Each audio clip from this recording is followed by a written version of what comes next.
స్తోత్రము చెల్లింతుము నీదు దాసులమో పిత్ర పుత్రాత్మలకు. నేడు నీదు నామమందున మేము చేరి స్తుతించునట్లు, నేడు నీదు నామమందున మేము చేరి స్తుతించునట్లు, చేసిన కృపకై నీకే నిరతము స్తోత్రము చేసేదము. చేసిన కృపకై నీకే నిరతము స్తోత్రము చేసేదము. నీదు రక్తధారచే కలిగిన సజీవ నవ మార్గము, నీదు రక్తధారచే కలిగిన సజీవ నవ మార్గము. దాసులము తండ్రి సన్నిధి చేరాను నిత్యము స్వాతంత్రము, దాసులము తండ్రి సన్నిధి చేరాను నిత్యము స్వాతంత్రము. స్తోత్రము యేసునాథా నీకు సదా స్తోత్రము యేసునాథా, స్తోత్రము చెల్లింతుము నీదు దాసులమో పిత్ర పుత్రాత్మలకు. ఇట్టి ప్రభావమైన పదవిని పురుగుల మగు మాకు, ఇట్టి ప్రభావమైన పదవిని పురుగుల మగు మాకు. ఇంత దయా తోడ ఇచ్చిన కృపమ కెంతయో ఆశ్చర్యము, ఇంత దయా తోడ ఇచ్చిన కృపమ కెంతయో ఆశ్చర్యము. స్తోత్రము యేసునాథా నీకు సదా స్తోత్రము యేసునాథా, స్తోత్రము చెల్లింతుము నీదు దాసులమో పిత్ర పుత్రాత్మలకు. దూతల సైన్యములు శృంగార గీతములనెప్పుడు, దూతల సైన్యములు శృంగార గీతములనెప్పుడు, రాజాది రాజా నీకు స్తుతులు పాడుచు ఆర్భాటించుచుందురు, రాజాది రాజా నీకే స్తుతులు పాడుచు ఆర్భాటించుచుందురు. స్తోత్రము యేసునాథా నీకు సదా స్తోత్రము యేసునాథా, స్తోత్రము చెల్లింతుము నీదు దాసులము పిత్ర పుత్రాత్మలకు. నీవు తప్ప మాకు పరమందున వేరెవరు కలరు, నీవు తప్ప మాకు పరమందున వేరెవరు కలరు. ఇద్దరయందు నీవు తప్ప మాకు ఆదరణ ఎవరు, ఇద్దరయందు నీవు తప్ప మాకు ఆదరణ ఎవరు. స్తోత్రము యేసునాథా నీకు సదా స్తోత్రము యేసునాథా, స్తోత్రము యేసునాథా నీకు సదా స్తోత్రము యేసునాథా, స్తోత్రము చెల్లింతుము నీదు దాసులము పిత్ర పుత్రాత్మలకు. స్తోత్రము చెల్లింతుము నీదు దాసులము పిత్ర పుత్రాత్మలకు. స్తోత్రము చెల్లింతుము నీదు దాసులము పిత్ర పుత్రాత్మలకు. షీట్ 2లో 11.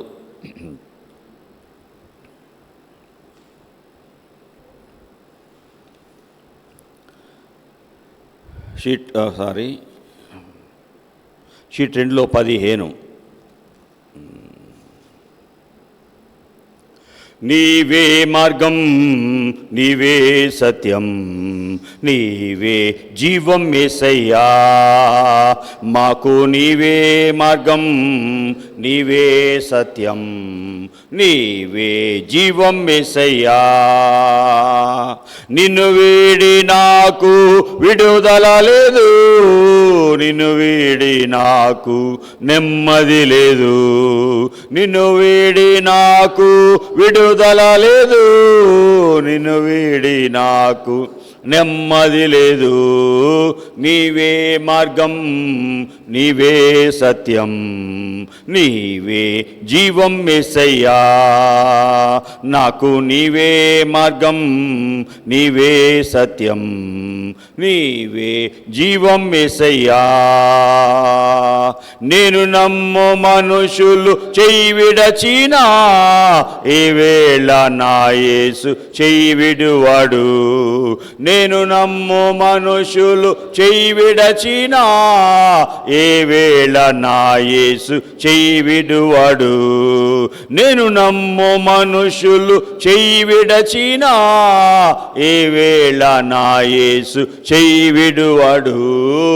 నీవే మార్గం, నీవే సత్యం, నీవే జీవం యేసయ్యా. నాకు నీవే మార్గం, నీవే సత్యం, నీవే జీవం యేసయ్యా. నీ వలనే నాకు సంతోషము, నీ వలనే నాకు సమాధానము. యేసు నీ వలనే నాకు సంతోషము, నీ వలనే నాకు సమాధానము. యేసు నీ వలనే నాకు సంతోషము, నీ వలనే నాకు సమాధానము. నీవే మార్గం, నీవే సత్యం, నీవే జీవం యేసయ్యా. నాకు నీవే మార్గం, నీవే సత్యం, నీవే జీవం యేసయ్యా. నాకు నీవే మార్గం యేసయ్యా, నాకు నీవే సత్యం యేసయ్యా, నాకు నీవే జీవం యేసయ్యా. యేసయ్యే మార్గం, సత్యం, ఆయనే జీవం. ప్రభు సన్నిధిలో చేరాము. ఆయన మాటలు వినే భాగ్యం ప్రభు మనకి ఇచ్చాడు. పోయిన వారం ఏ వాక్యం విన్నాం? చెప్పండి.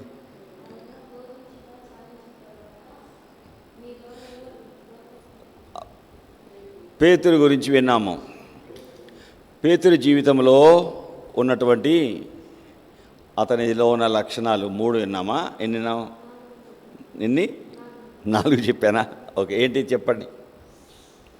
అతని జీవితంలో ప్రభు దగ్గరికి వచ్చాడు. నెంబర్ 1, ఏలినవాడు రాజు, నువ్వే నాకు అధికారివి. ప్రభుని అధిపతిగా ఎన్నుకున్నాడు అని నెంబర్ 1. నెంబర్ 2, అతని జీవితంలో చెప్పినటువంటిది రెండవది, రాత్రంతా కష్టపడ్డాం, మా కష్టం వలన మాకే సహాయం దొరకలేదు. తన స్థితి ఏంటో తను ఉన్నది ఉన్నట్టుగా చెప్పుకున్నాడు. నెంబర్ 3, నీ మాట చొప్పున 3 కదా, 3 అంతే కదరా, 3 4 అంటుంది 3. ఏలినవాడా మాస్టర్, మా యజమానివి అన్నాడు. నువ్వే మాకు రాజువి, నువ్వే నా యజమానివి అన్నాడు. తన స్థితి ఏంటో చెప్పుకున్నాడు. రాత్రంతా పనిచేసామయ్యా, ఉన్నది ఉన్నట్టుగా తన స్థితిని చెప్పుకున్నాడు. ప్రభు మాటకి లోబడ్డాడు. నువ్వు చెప్పినట్టు చేస్తా అన్నాడు.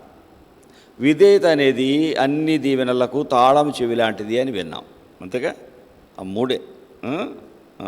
నీ మాట చొప్పున యేసయ్య మాట, ఆయన మాటలో లక్ష్యం ఉంచాడు. కాబట్టి చెప్పలేనంత దీవెన, విస్తారమైన దీవెన ఆయన జీవితంలో ఎన్నడూ పట్టలేనన్ని చేపలు పట్టాడు. 2 దోణెలు నిండిపోయినాయి. కాబట్టి ప్రభు చెప్పినట్టుగా చేస్తే మన జీవితంలో ఆశీర్వాదాలు ఉంటాయని మనం నేర్చుకున్నాం. సరే, ప్రార్థన చేసుకుందాం. ఒక్కరు ప్రార్థన చేయండి, మిగిలిన వారు వాక్యం కొరకు హృదయాలను సిద్ధం చేసుకుందాం.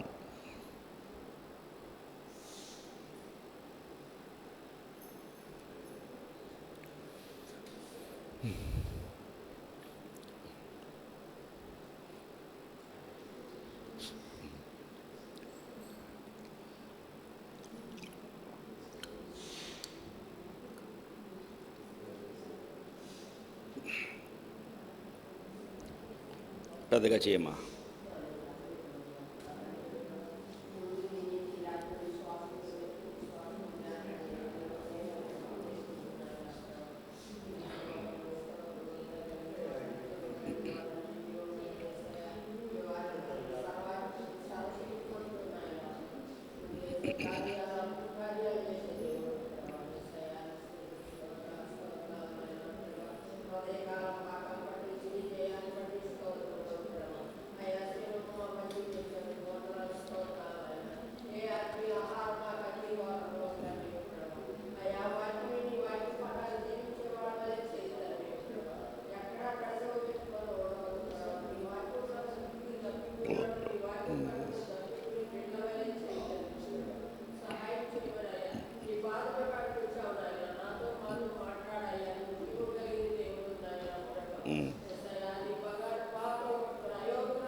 ప్రభా.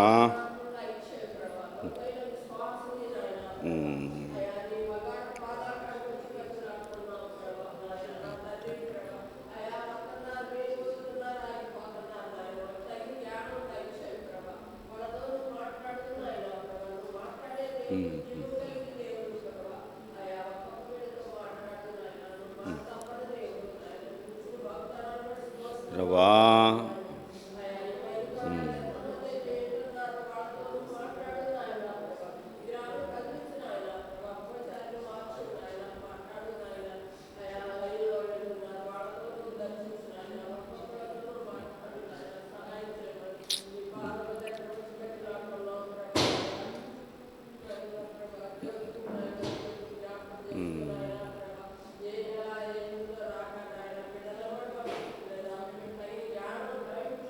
అవును నాయన, దయచేయము.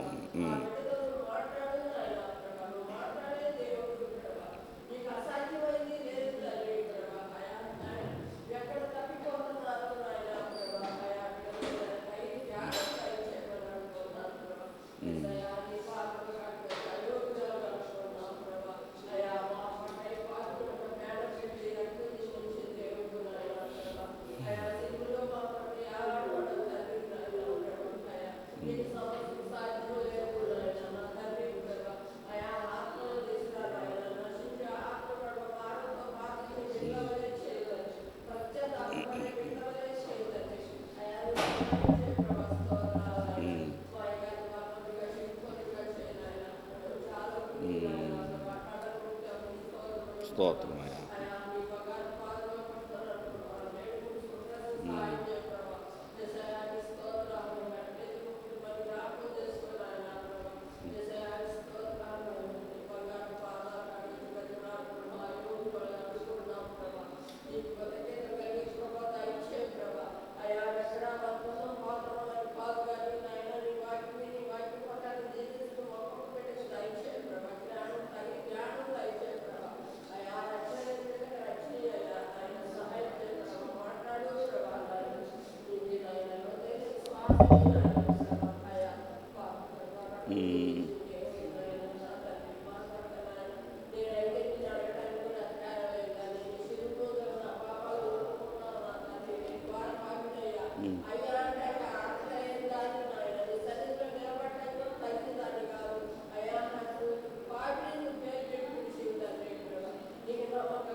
ఆమెను దయగలిగిన ఆయన యేసు ప్రభువా, నీ పాద సన్నిధిలో చేరాము, మీ మాటలు వింటాకొచ్చాము.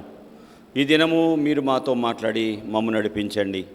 ఇశ్రాయేలు సైన్యానికి ముందుండి నడిపించిన దైవమా, ఈ దినము మీరు మాతో ఉండి మమ్ము నడిపించండి.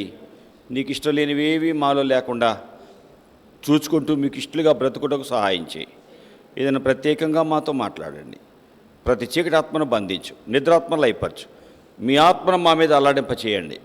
ఘనత, మహిమ, ప్రభావాలు మీరు పొందుకోమని యేసున నడుచున్నాం తండ్రి, ఆమెన్. కొన్ని పల్లవులు పాడదాం.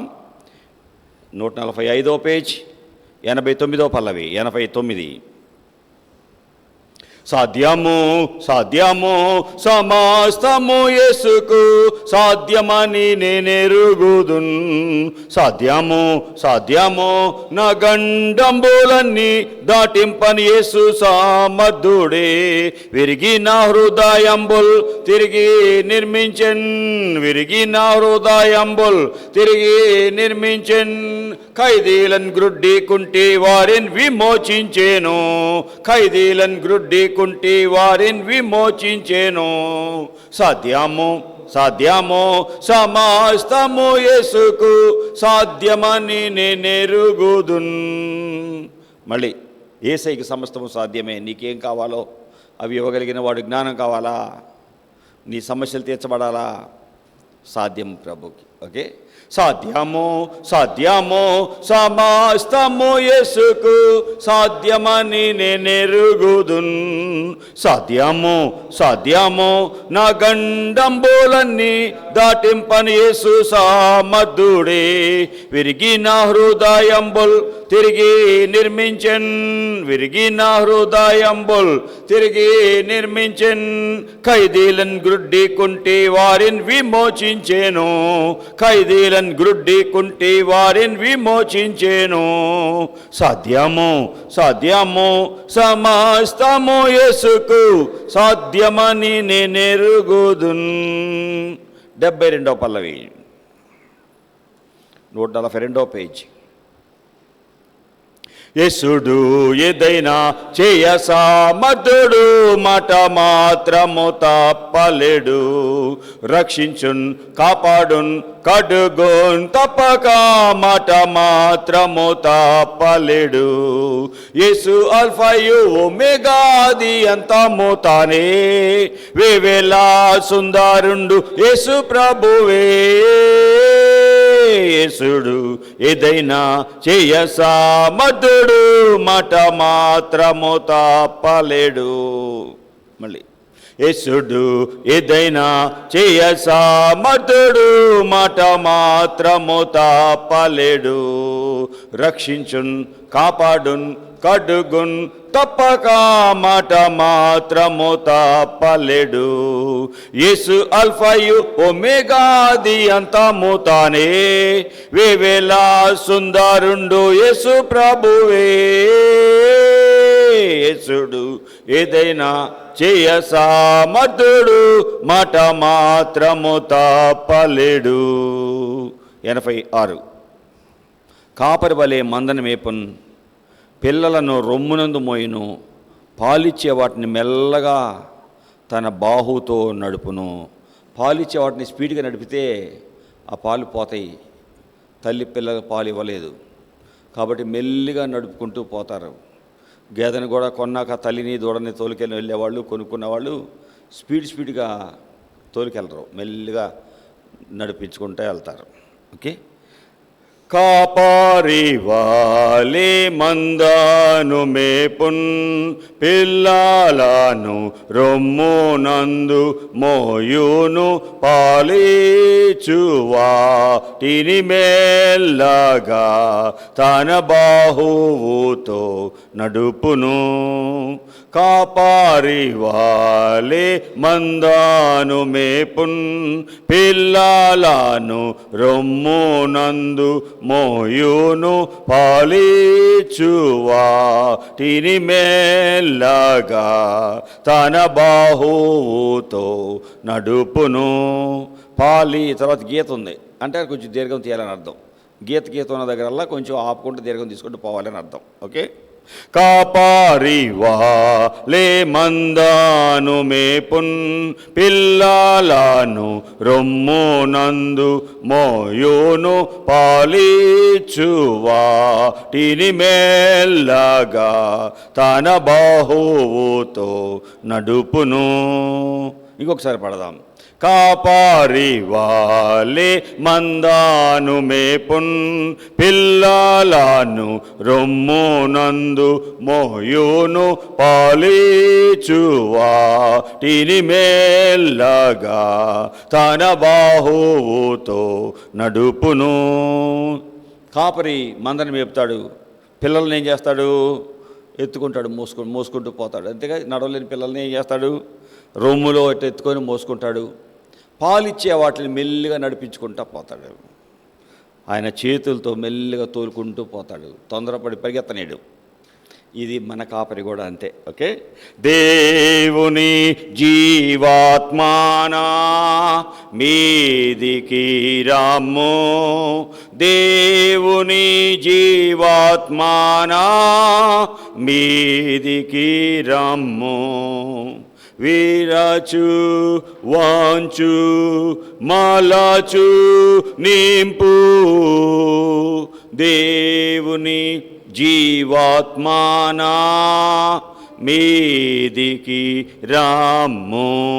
జీవాత్మని దేవా మా మీదికి రండి, మమ్మల్ని విరవండి, వంచండి, మలచండి, మీ ఆత్మతో నింపండి. మీకు ఇష్టం లేనివి ఏవి మాకు వద్దు తండ్రి. మీకు ఇష్టలుగా బ్రతికినట్లుగా దయతో మాకు సహాయం చేయండి.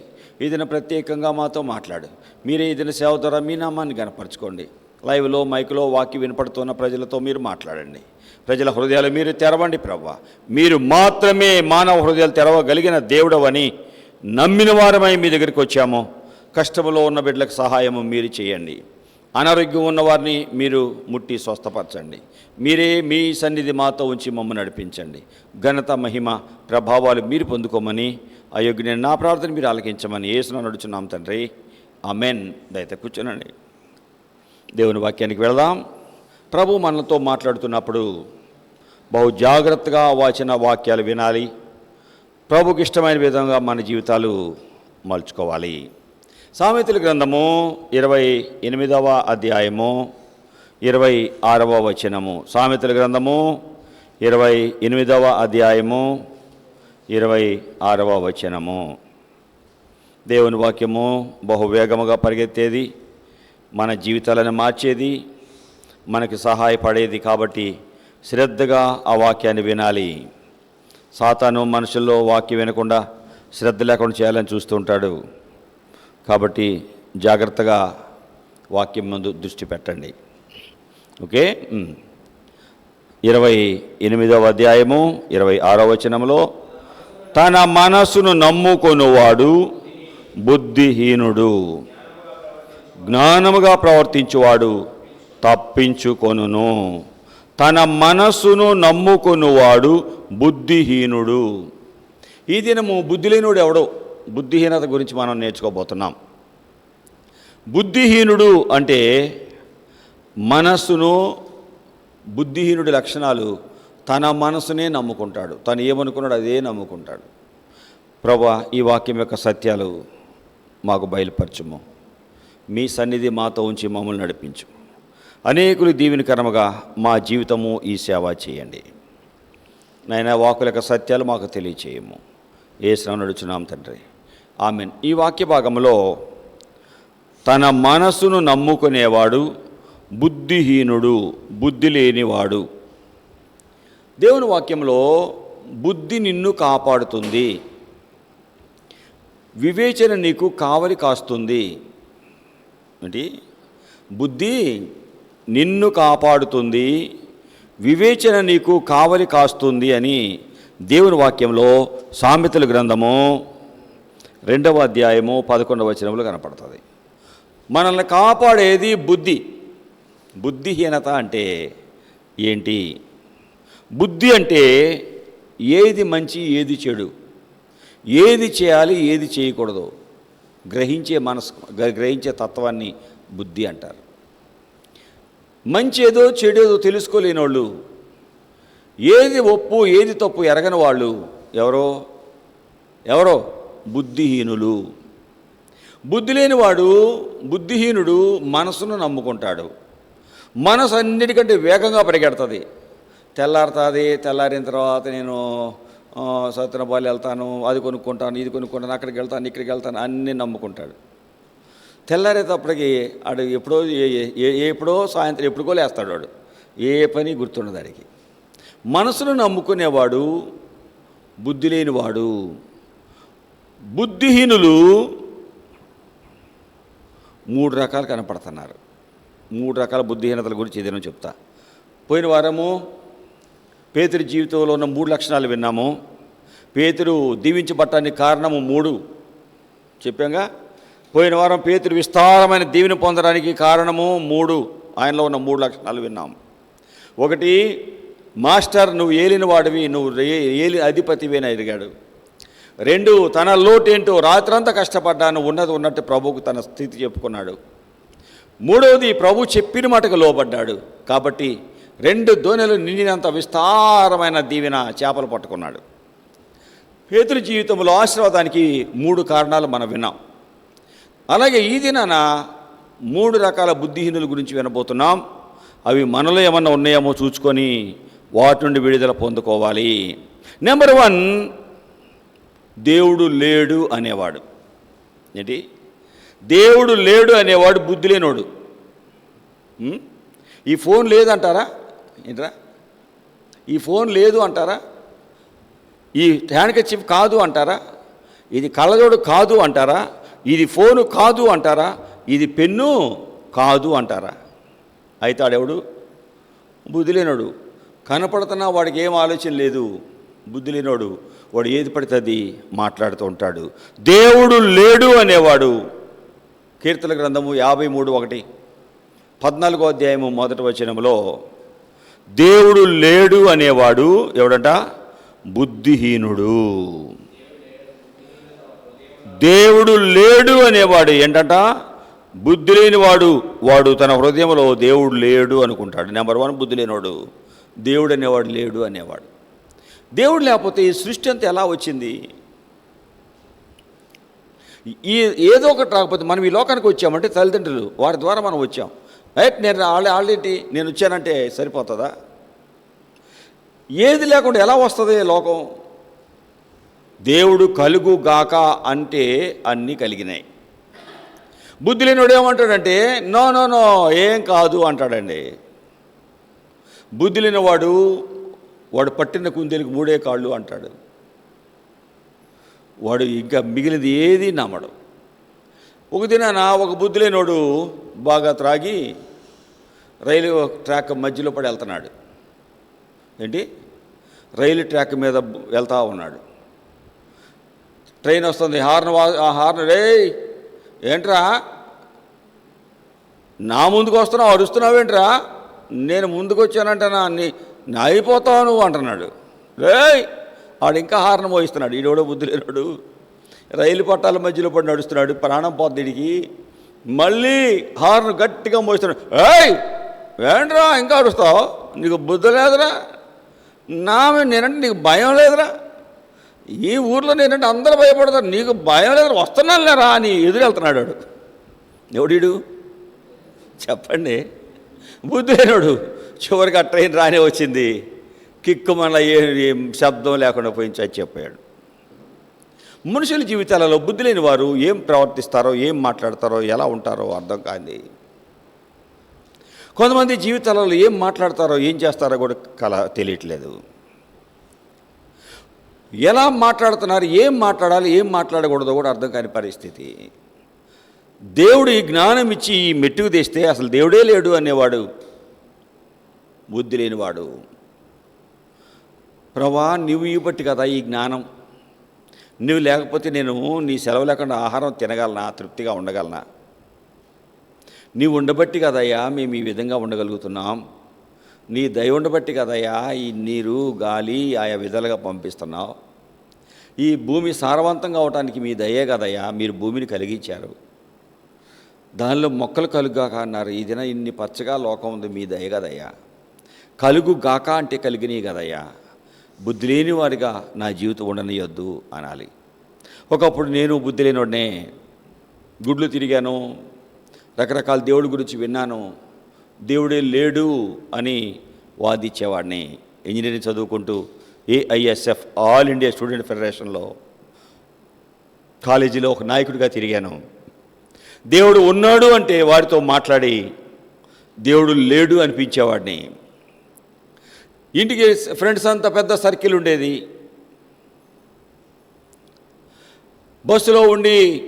బస్సులో చేయి చాపితే అందరు రోడ్డుకి అడ్డం పడి బస్సు ఆపేవాళ్ళు. విజయ్ కుమార్ జై అంటూ ఉండేవాళ్ళు. బస్సు దిగే వరకు జై అంటూ ఉండేవారు. కాలేజీకి వెళ్ళేవాడిని, జోక్స్ చేసేవాడిని, బ్రహ్మాండంగా తిరిగేవాడిని. పెద్ద సర్కిల్ ఉండేది. ఇది ఆనందం అనుకున్నాను. ఇంటికి వెళితే ఇంట్లో దేవుడు అంటారు, యేసుప్రభు దేవుడు అంటారు. అరే దేవుడు ఎక్కడ? వీళ్ళు పిచ్చోళ్ళలాగా ఉన్నారు. దేవుడే లేకపోతే వీళ్ళు దేవుడు దేవుడు అంటారు. సృష్టి ఎక్కడ? ఇవన్నీ ఎక్కడ జరిగినాయి? దేవుడే ఉంటే పేద దానికేంటి, అదేంటి ఇదేంటి అని రకరకాల ప్రశ్నలు వేసేవాడిని. ప్రియులారా, ఈ స్వభావము నాకు నెమ్మది లేకుండా చేసింది. దేవుడు లేడు అన్న బుద్ధిహీనత నాకు సమాధానం లేకుండా చేసింది. చదువుతున్నాను కానీ నెమ్మది లేదు. నిజమైన ఆనందం ఎవరిస్తారు? నిజమైన సంతోషం ఎవరిస్తారు? సినిమాల్లో వెతికాను, స్నేహితుల్లో వెతికాను, త్రాగుడులో వెతికాను, ఈ లోకంలో రకరకాల పరిస్థితులలో వెతికాను. కొంతకాలమే ఉండే సంతోషమే. ఫ్రెండ్స్తో అంత జోకులు వేసేవాడిని, అందరితో మాట్లాడేవాడిని. సాయంత్రం అవ్వగానే అందరు రోడ్డు మీదకి వచ్చేవాళ్ళు. బస్సు వస్తే రోడ్డుకి అడ్డం పడి నిలబడేవాళ్ళు. బస్సు ఆగేది. బస్సు ఎక్కాక విజయకుమార్ అంటే జై అంటే బస్సులు ఎక్కి టాటా చెప్పి వెళ్ళిపోయేవాడిని. సాయంత్రం అయితే ఎవరింటికి వారు వెళ్ళిపోయేవారు. ఆ జోకులు వెళ్ళిపోయినాయో, ఆ మాటలు వెళ్ళిపోయినాయో, సర్కిల్ ఏమైందో మళ్ళీ పిచ్చోడ్లాగా బిక్కు బిక్కుమంటూ ఉండేవాడిని. ఈ విధమైన పరిస్థితి నా బుద్ధిహీనత ఏం చేసిందో తెలుసా? నువ్వు దేవుడు లేడు అంటున్నావు. దేవుడు ఉంటే నీకు ఈ మంచి చెడు ఎన్ని ఏంటిరా బాబు? నీకు నిజమైన ఆనందం వెతుకుతున్నావు, ఎక్కడ దొరకట్లేదు కదా. కొంతకాలమే ఆనందం అంటున్నావు కదా, ఇక నువ్వు ఎందుకురా బ్రతకటం? చావరా. నిజమైన ఆనందం వెతుకుతున్నావు, స్నేహాల్లో దొరకలా, సినిమాల్లో దొరకలా, నువ్వు నమ్మిన వాటిలో దొరకలేదు. ఎందుకురా నువ్వు బ్రతకాలి? చావరా. బుద్ధిహీనత నన్ను చచ్చే విధంగా నాకు సహాయపడింది.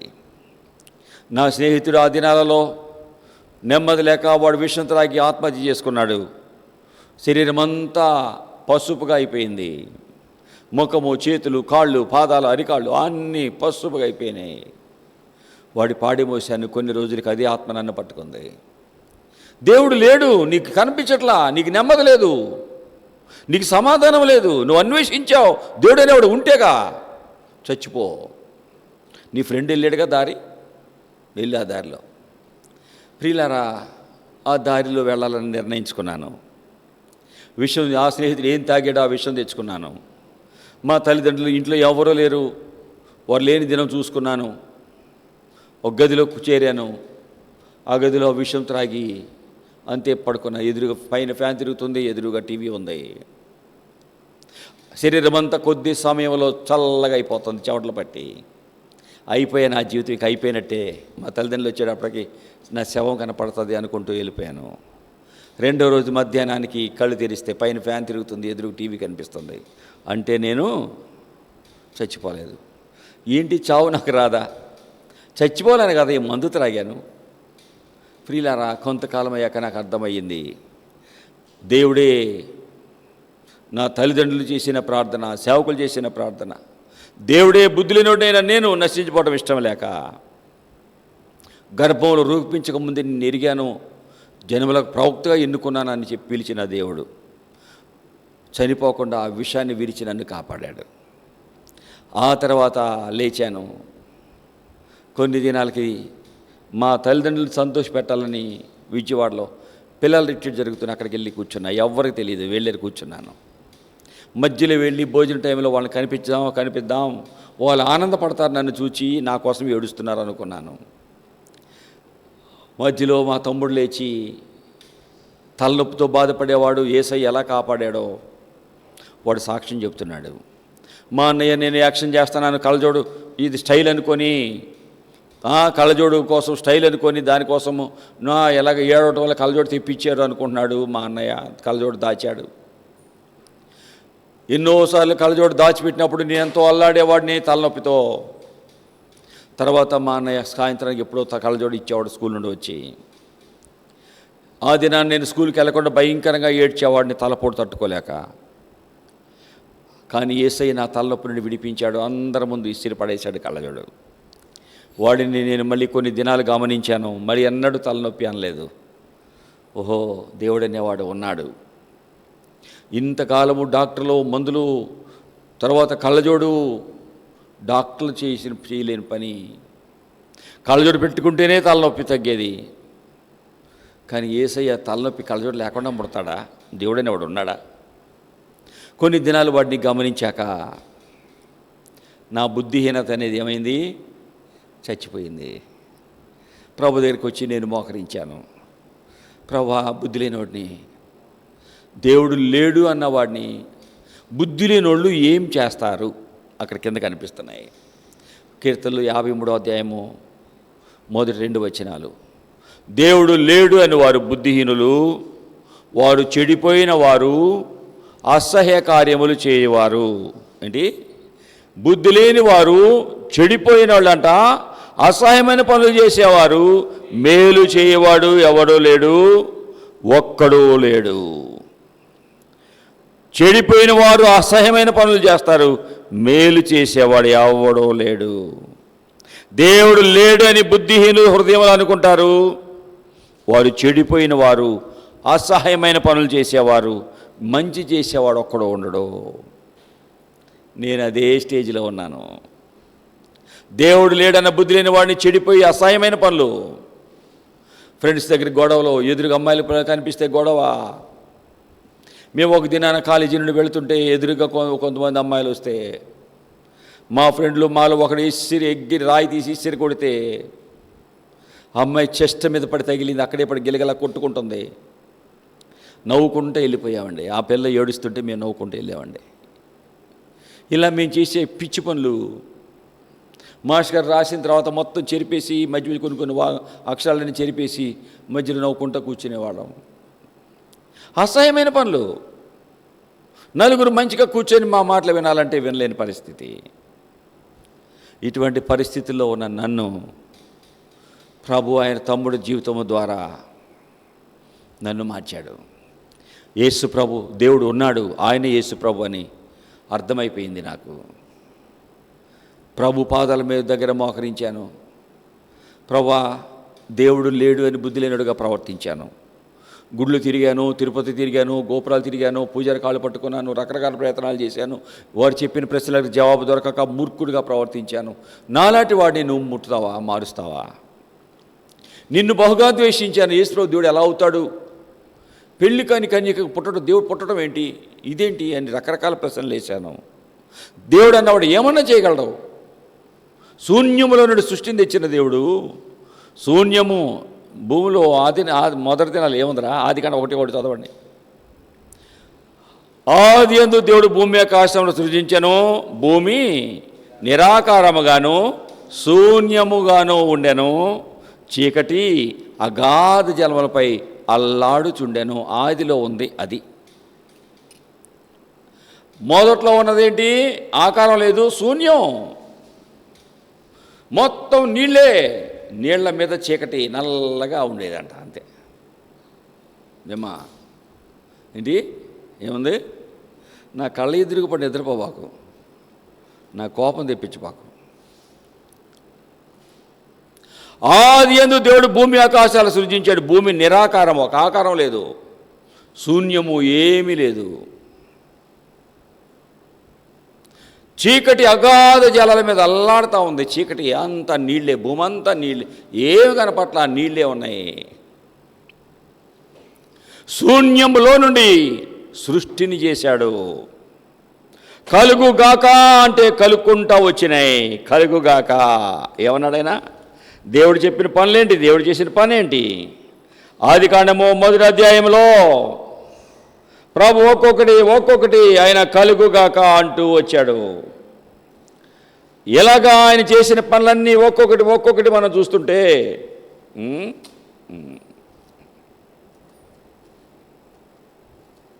ఆయన ఒక్కొక్కటి కలుగుగాక అంటూ ఉండగా కలుక్కుంటా వచ్చినాయి. మొదటిగా ఆదికాండము 1వ అధ్యాయం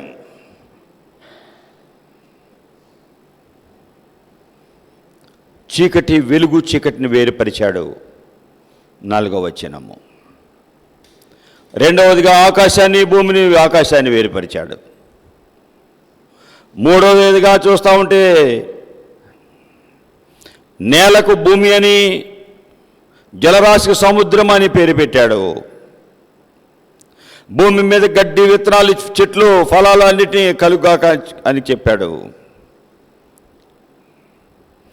అవన్నీ కూడా ఏమైనాయి? కలిగినాయి.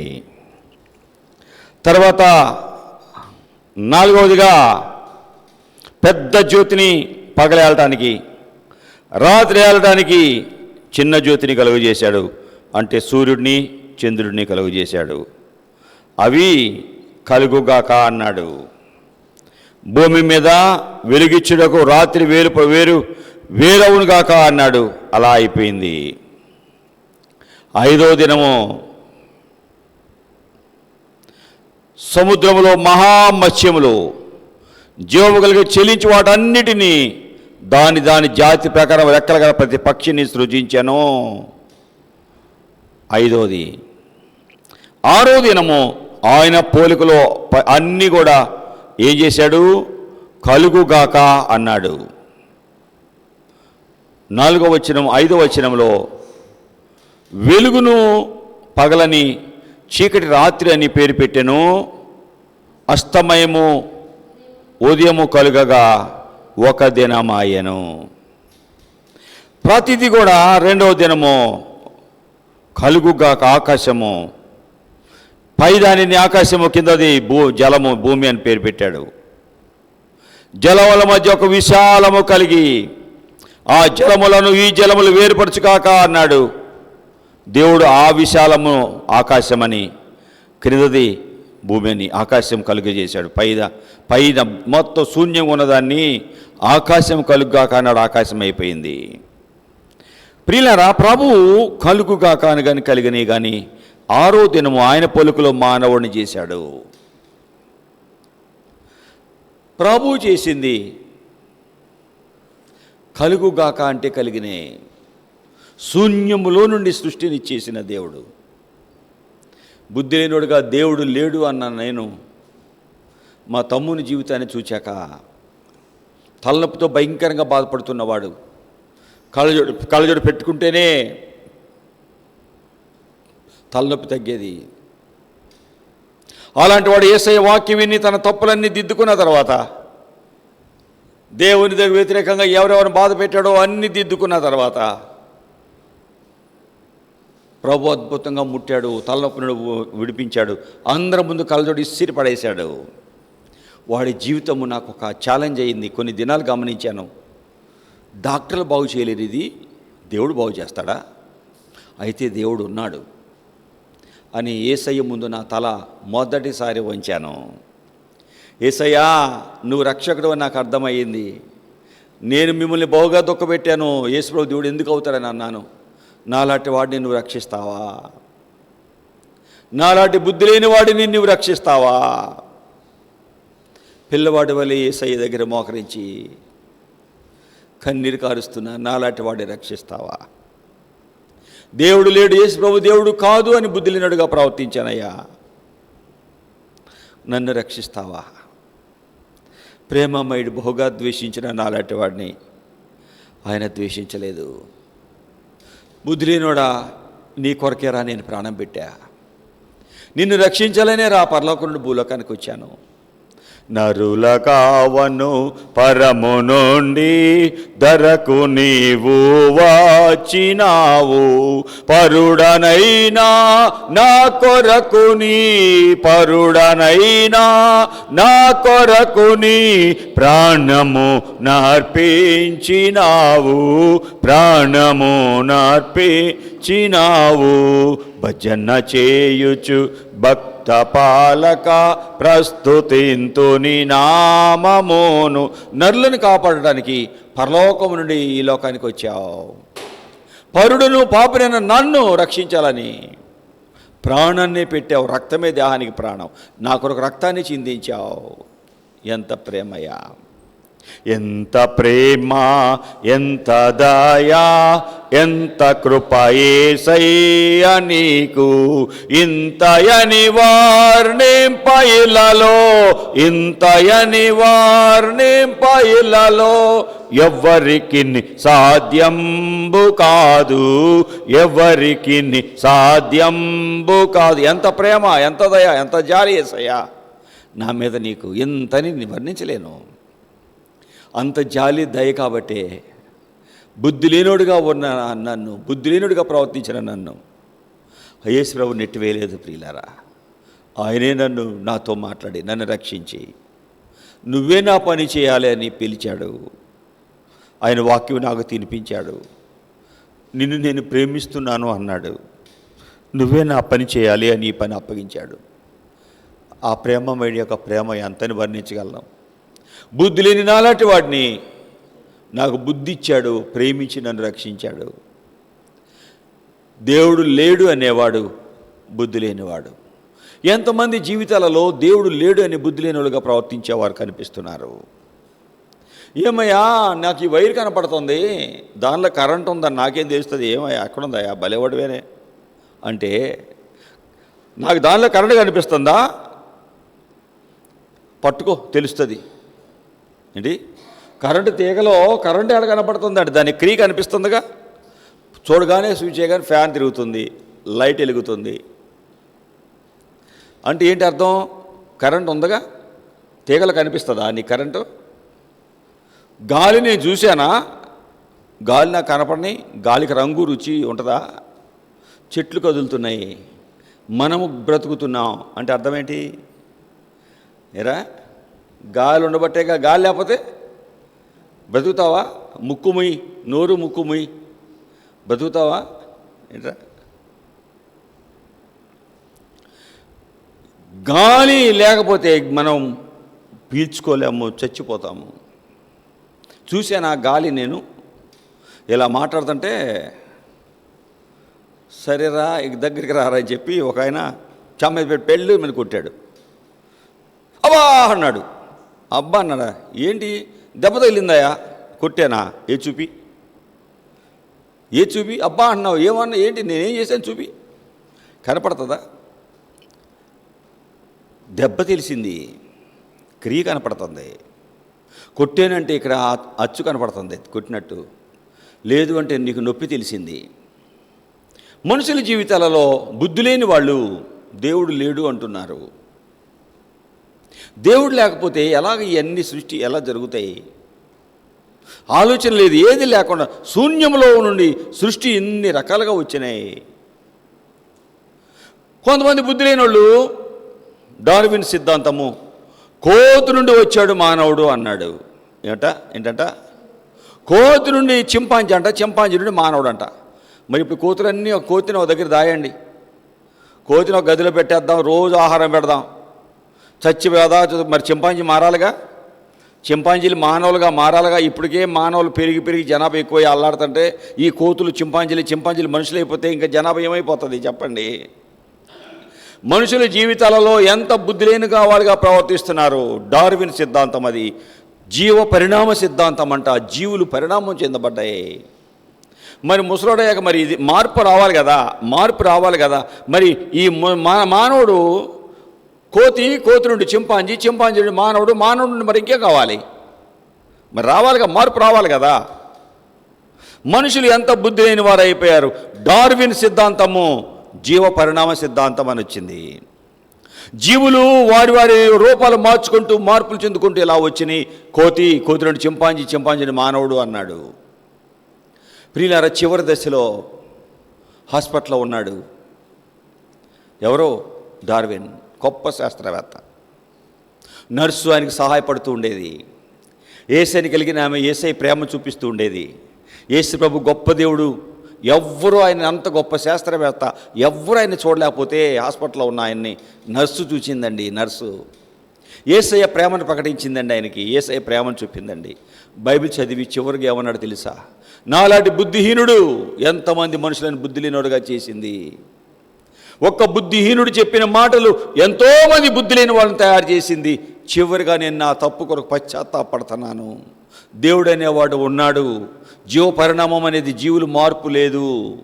నేను బుద్ధి లేనివాడుగా నేను మాట్లాడిన మాటలు ఎంతమంది బుద్ధి లేని వారినిగా తయారు చేసింది అని ఏడ్చి చివరిగా ఆయన ఒక ఉత్తరం రాసి చచ్చిపోయాడండి. ఆయన బయోగ్రఫీ చదవండి, తెలుస్తుంది. దేవుడు లేడు అని చెప్పిన బుద్ధి లేనోడు మరణ పరిస్థితులలో దేవుని తెలుసుకొని పశ్చాత్తాపడి చచ్చిపోయాడు. కోతి నుండి వచ్చాడు మానవుడు అన్న ఆలోచన కలిగిన వ్యక్తి నా బుద్ధిహీనమైన మాటల వల్ల ఎంతోమంది బుద్ధి లేని వాళ్ళని చేశాను అన్నాడు. దేవుడు లేడు అన్నవారు నెంబర్ 1 బుద్ధి లేనోడు ఒకటి. రెండో బుద్ధి లేనోడు ఎవడో? ఎంతమంది బుద్ధి లేని గురించి చెప్పాలనుకున్నాను ఈరోజు. బుద్ధి లేని వారు ఎవరెవరు ఎలా ఉంటారు? 3 గురించి 3 రకాలు చెప్పాలనుకున్నాను. ఒకటి, దేవుడు లేడు అనేవాడు బుద్ధి లేనివాడు. రెండవది, లూకాసు వార్త 12వ అధ్యాయంలో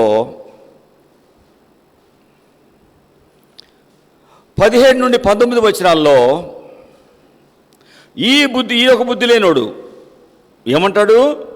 నా ప్రాణమా, పంట బాగా పండిందంట, కుట్లన్నీ పడేస్తాడంట, మంచి షాపులు కట్టుకుంటాడంట, దానిలో ధాన్యమంతా పెట్టుకుంటాడంట. ఏమంటాడంట? ప్రాణంతో నా ప్రాణమా, అనేక సంవత్సరాల కొరకు నీకు ఆహారం సిద్ధం చేయబడింది, విస్తారమైన ఆస్తి నీకు సమకూర్చబడింది. సుఖించు, తిను, త్రాగు, సంతోషించు అనుకుంటాడట. ఏం చేస్తాడంట? రేపేంటో ఆలోచించడం లేదు. ఈ బుద్ధి లేని వాడు రేపటి గురించి ఆలోచించకుండా అనేక సంవత్సరాలు అంటున్నాడు. రేపేమవుతుందో తెలియదు. అనేక సంవత్సరాలు ఏంటంట?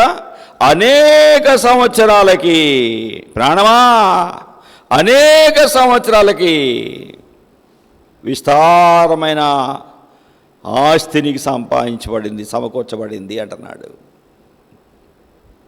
రేపటి గురించి ఆలోచించకుండా అనేక సంవత్సరాలు అంటున్నాడు. రేపేమవుతుందో మనకు తెలియదు. రేపటి గురించి చింతించకుడి. దేవుని వాక్యం ఏం చెబుతుంది? 27 సామెతల గ్రంథము 1వ వచనంలో, రేపటి గురించి చింతించొద్దు, ఏ దినము ఏది సంభవిస్తుందో నీకు తెలియదు అని చెబుతుంటే, ఈ రేపు కాదంట, ఏంటంట? అనేక సంవత్సరాలంట. ఏమన్నారండి? నీ బుద్ధి లేనివాడా, బుద్ధి ఉన్నవాడా? రేపేమవుతుందో మనకు తెలియదండి. ఈ దినం చూసుకోవాలండి, ఈ దినం వరకు ఈ దినం చూసుకోవాలండి. రేపు మనకేమవుతుందో మనకు తెలియదండి. యాకోబు 4వ అధ్యాయము 14వ వచనంలో, నేడైనా రేపైనా ఒకనొక పట్టణమునకు వెళ్ళి అక్కడ సంవత్సరం ఉండి వ్యాపారం చేసి లాభం సంపాదిద్దాం రండి అని చెప్పుకున్న వాళ్ళారా, రేపేమి సంభవించినో మీకు తెలియదు. మీ జీవం ఏపాటిది? కొంతసేపు కనపడి అంతలో మాయమైపోయే ఆవిరి లాంటి వారు. రేపేమవుతుందో తెలియదు. రెండవ మూర్ఖుడు, బుద్ధి లేనోడు, రేపు రేపు రేపు అంటాడు. రేపు అనేది వస్తుందా?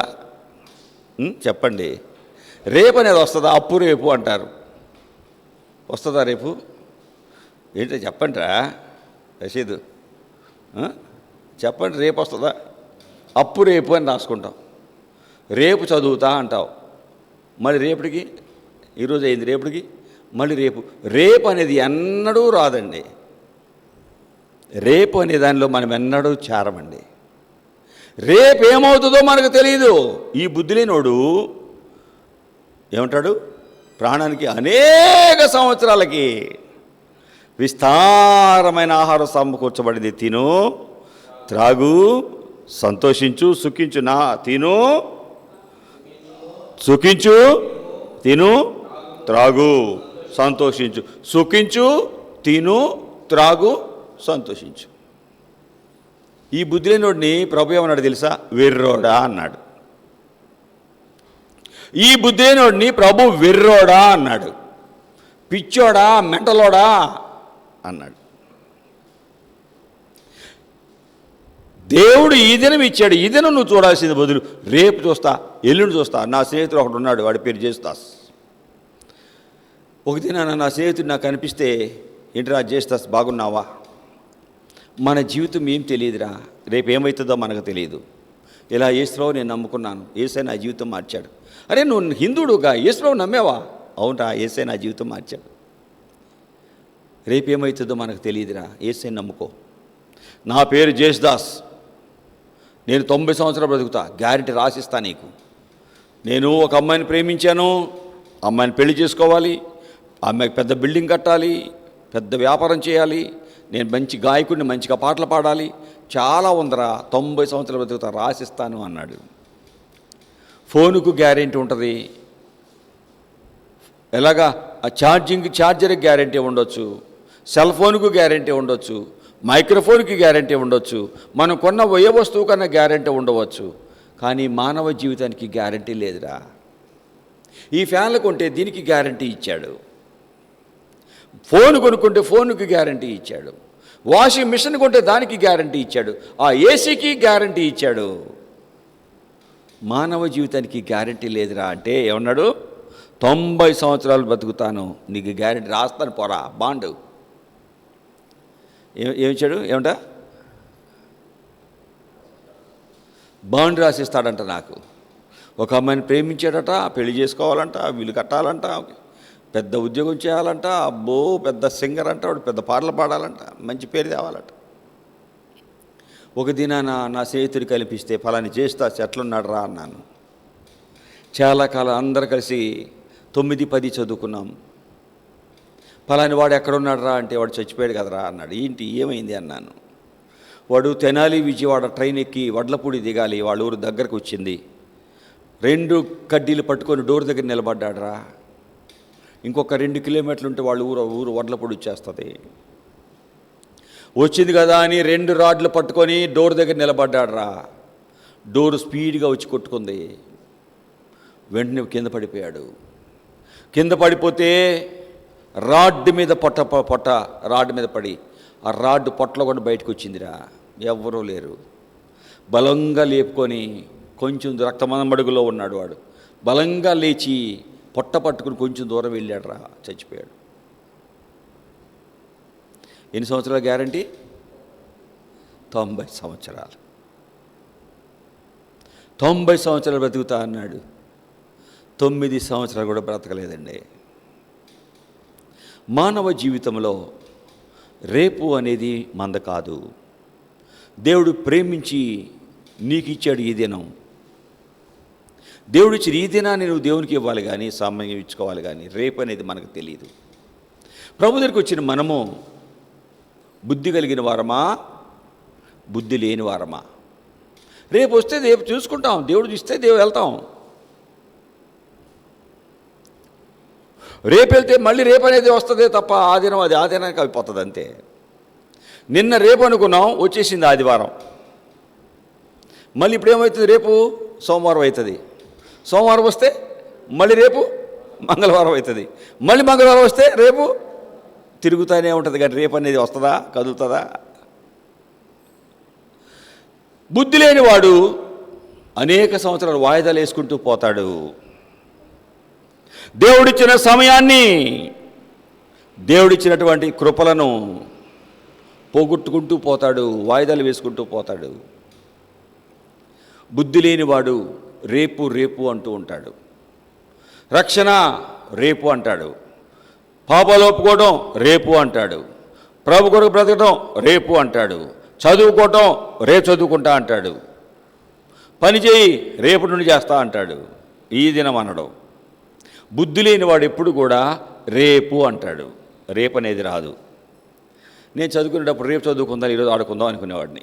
ఏంట్రా కాలేజీకి వెళ్ళి వచ్చాక ఈరోజు ఫ్రెండ్స్తో ఆడుకుందాం, రేపటి నుండి చదువుకుందాంలే, రేపు అందరికడ వచ్చి ఇక ఆటలు లేదు గీటలు లేదు, ఈరోజంతా ఆడుకుంటాను, రేపటి నుండి మాత్రం ఫ్రెండ్స్ లేదు గిన్స్ లేదు, రావటం స్నానం చేసి ఇంటికి వచ్చి స్నానం చేసి గబగబ పుస్తకాలు తీసి చదువుకోవటమే అనుకునేవాడిని.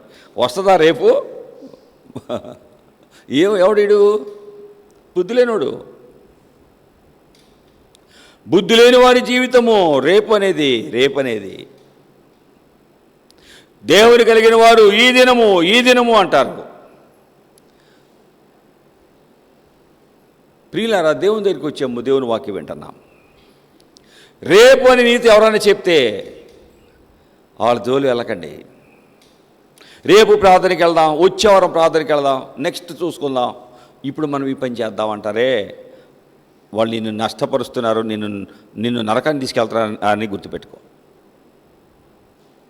ఆమె పాప గురించి చెప్పాను. ఆమె పేరు సిసి అనుకుందాం. ఆ పాప వాక్యం ఉంది, ఇంటికి వెళ్ళి ప్రార్థన చేసుకుందాం అనుకుంది. ఎవరు వచ్చారంట? ఫ్రెండ్స్ వచ్చారట. ఏ సిసి ఏం చేస్తున్నావు? ప్రార్థన చేసుకున్న వాక్యం విన్నాను కదా. దేవుని సేవకులు దేవుడు ఎంతో ప్రేమతో భారంతో మన మధ్య పంపించాడు. నేను ఎలాగా చేసిన తప్పులు గుర్తొస్తాను, అన్నీ ఒప్పుకొని రక్షణ సంపాదించుకోవాలనుకున్నా. ఏ పిచ్చిదానా బలిదానం, ఈరోజు కొత్త సినిమా వచ్చింది, అందరం కలిసి సినిమా చూసి అయిపోయాక అందరం ఇంటికి వచ్చి ప్రార్థన చేసుకుందాం, రేపటి నుండి మనం ప్రార్థన చేసుకుందాం. అందరు చుట్టుముట్టారు కాబట్టి ఆ దినం ప్రార్థన మానింది, ఫ్రెండ్స్తో కలిసి సినిమాకి వెళ్ళింది. ఆ దినం అలాగా గడిచిపోయింది. రెండవ దినం ప్రార్థన ప్రారంభించాడు, ఫ్రెండ్స్ వచ్చారు. ఏం చేస్తున్నావు? మొన్న వాక్యం విన్నాను కదా, నిన్న ప్రార్థన చేద్దామంటే పలానా ఫ్రెండ్స్ వచ్చి సినిమా తీసుకెళ్లారు, ఆ రోజు అయిపోయింది. ఈరోజు ప్రార్థన చేసుకుందామని కూర్చున్నాను అంటే బలేదానివేనే, మన పిక్నిక్కి వెళ్దాం. ఈ దినం అందరూ మన ఫ్రెండ్స్ అందరూ వస్తున్నారు, నువ్వు రాకపోతే ఎట్లా? లేదు లేదు, నేను వాక్యం విన్నాను, నా పాపాలు ఒప్పుకోవాలి, రక్షణ సంపాదించుకోవాలి, రేపు అనేది నాకు తెలియదు, ఏమవుద్దో తెలీదు. ప్రియులారా, ప్రార్థన చేసుకునే పిల్లని రా, నువ్వు ఒక్కడే పొలాల్లోకి వెళ్తున్నాం కదా, ఒక్కదే మూల చేరి ప్రార్థన చేసుకుందు, మేము ఆడుకుంటాం, నీకేమొద్దు, నువ్వు ఒక్కడే ప్రార్థన చేసుకుందు అని తీసుకొని వెళ్ళారు. అలాగ వెళ్ళిన ఆ పాప ప్రార్థన కూర్చుంది ఒక చెట్టు కింద. ఫ్రెండ్స్ అందరూ టేప్ రికార్డ్ తెచ్చి ఆళ్ళ ఉంది ఆ పాప దగ్గరే, ఆ శిష్యు దగ్గర ఎగరటం మొదలెట్టారు. ఈ అమ్మాయి ప్రార్థన మాని ఈ అమ్మాయి పాటలు పాడటం ఎగరటం మొదలెట్టింది. ఆ దినం అయిపోయింది.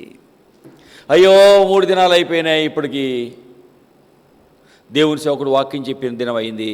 2వ దినం సినిమా అన్నారు, 3వ దినం పిక్నిక్, 3 దినాలు అయిపోయినాయి. ఇట్లా కాదు, మోకరించి ప్రార్థన చేయాలని కూర్చుంటే తండ్రి, ఏమ్మా చేసి ఏం చేస్తానమ్మా? డాడీ ప్రార్థన చేసుకుంటున్నాను. డాడీ ప్రార్థన చేసుకుంటున్నావా? అదేంటమ్మా, పబ్లిక్ పరీక్షల దగ్గరికి వచ్చాయి, పరీక్షలు అయిపోయాక ప్రార్థన చేసుకుందు, నీ ఇష్టం వచ్చినంత ప్రార్థన చేసుకుందు. ప్రియులారా, పాప తండ్రి మాట విని చదువు మొదలెట్టింది. ఆ దినము చదువుతుంది, తలనొప్పి వచ్చింది. డాడీ తలనొప్పిగా ఉంది డాడీ, ట్యాబ్లెట్ తెచ్చాడు. 2వ దినము తలనొప్పి ఎక్కువైంది. డాడీ అసలు ఏం బాగాట్లేదు డాడీ, ఈ రాత్రికి ఇట్లా ఉండమ్మా, పొద్దున్నే ఎట్లా హాస్పిటల్కి వెళ్దాం. ట్యాబ్లెట్లు ఇచ్చాడు, చలికి కప్పాడు, దుప్పటి కప్పాడు. 2వ దినము 8 అయింది, పిల్లలు లేవలేదు. 9 అయింది, అలిసిపోయిందిలే పడుకుందాం అనుకున్నాడు. 10 అయింది, అమ్మ లేచి టిఫిన్ తిని మళ్ళీ పడుకుందు అంటే దుప్పటి తీస్తే బిడ్డ లేదు, కదిలెక్కలేదు, మెదలెక్కలేదు, నీలుక్కుపోయి ఉంది. అమ్మా శశి లేమ్మా, ప్రార్థన చేసుకోమ్మా. ఏడుస్తున్నాడు తండ్రి, లేస్తుందా? మనుషుల జీవితాలలో అనేక సంవత్సరాలు అంటున్నారు, రేపు అంటున్నారు. వాయిదాలు వేసేవారు ఎవరో బుద్ధి లేని వాళ్ళు. బుద్ధి లేని వారు ప్రార్థనకు రేపు వెళ్తానులే, వాక్యం రేపు చదువుతానులే, రక్షణ రేపు సంపాదించుకుంటానులే, రేపు అని వాయిదా వేస్తారు. రేపని ఎల్లుండని వాయిదా వేస్తావా? నేటి రాత్రి నీ ప్రాణం పోతే ఏమైపోతావు? రేపు ఎల్లుండి వాయిదాలు వేసి దేవుడిచ్చే రక్షణ పోగొట్టుకుంటావా? బుద్ధి లేనివాడు ఏమంటాడు?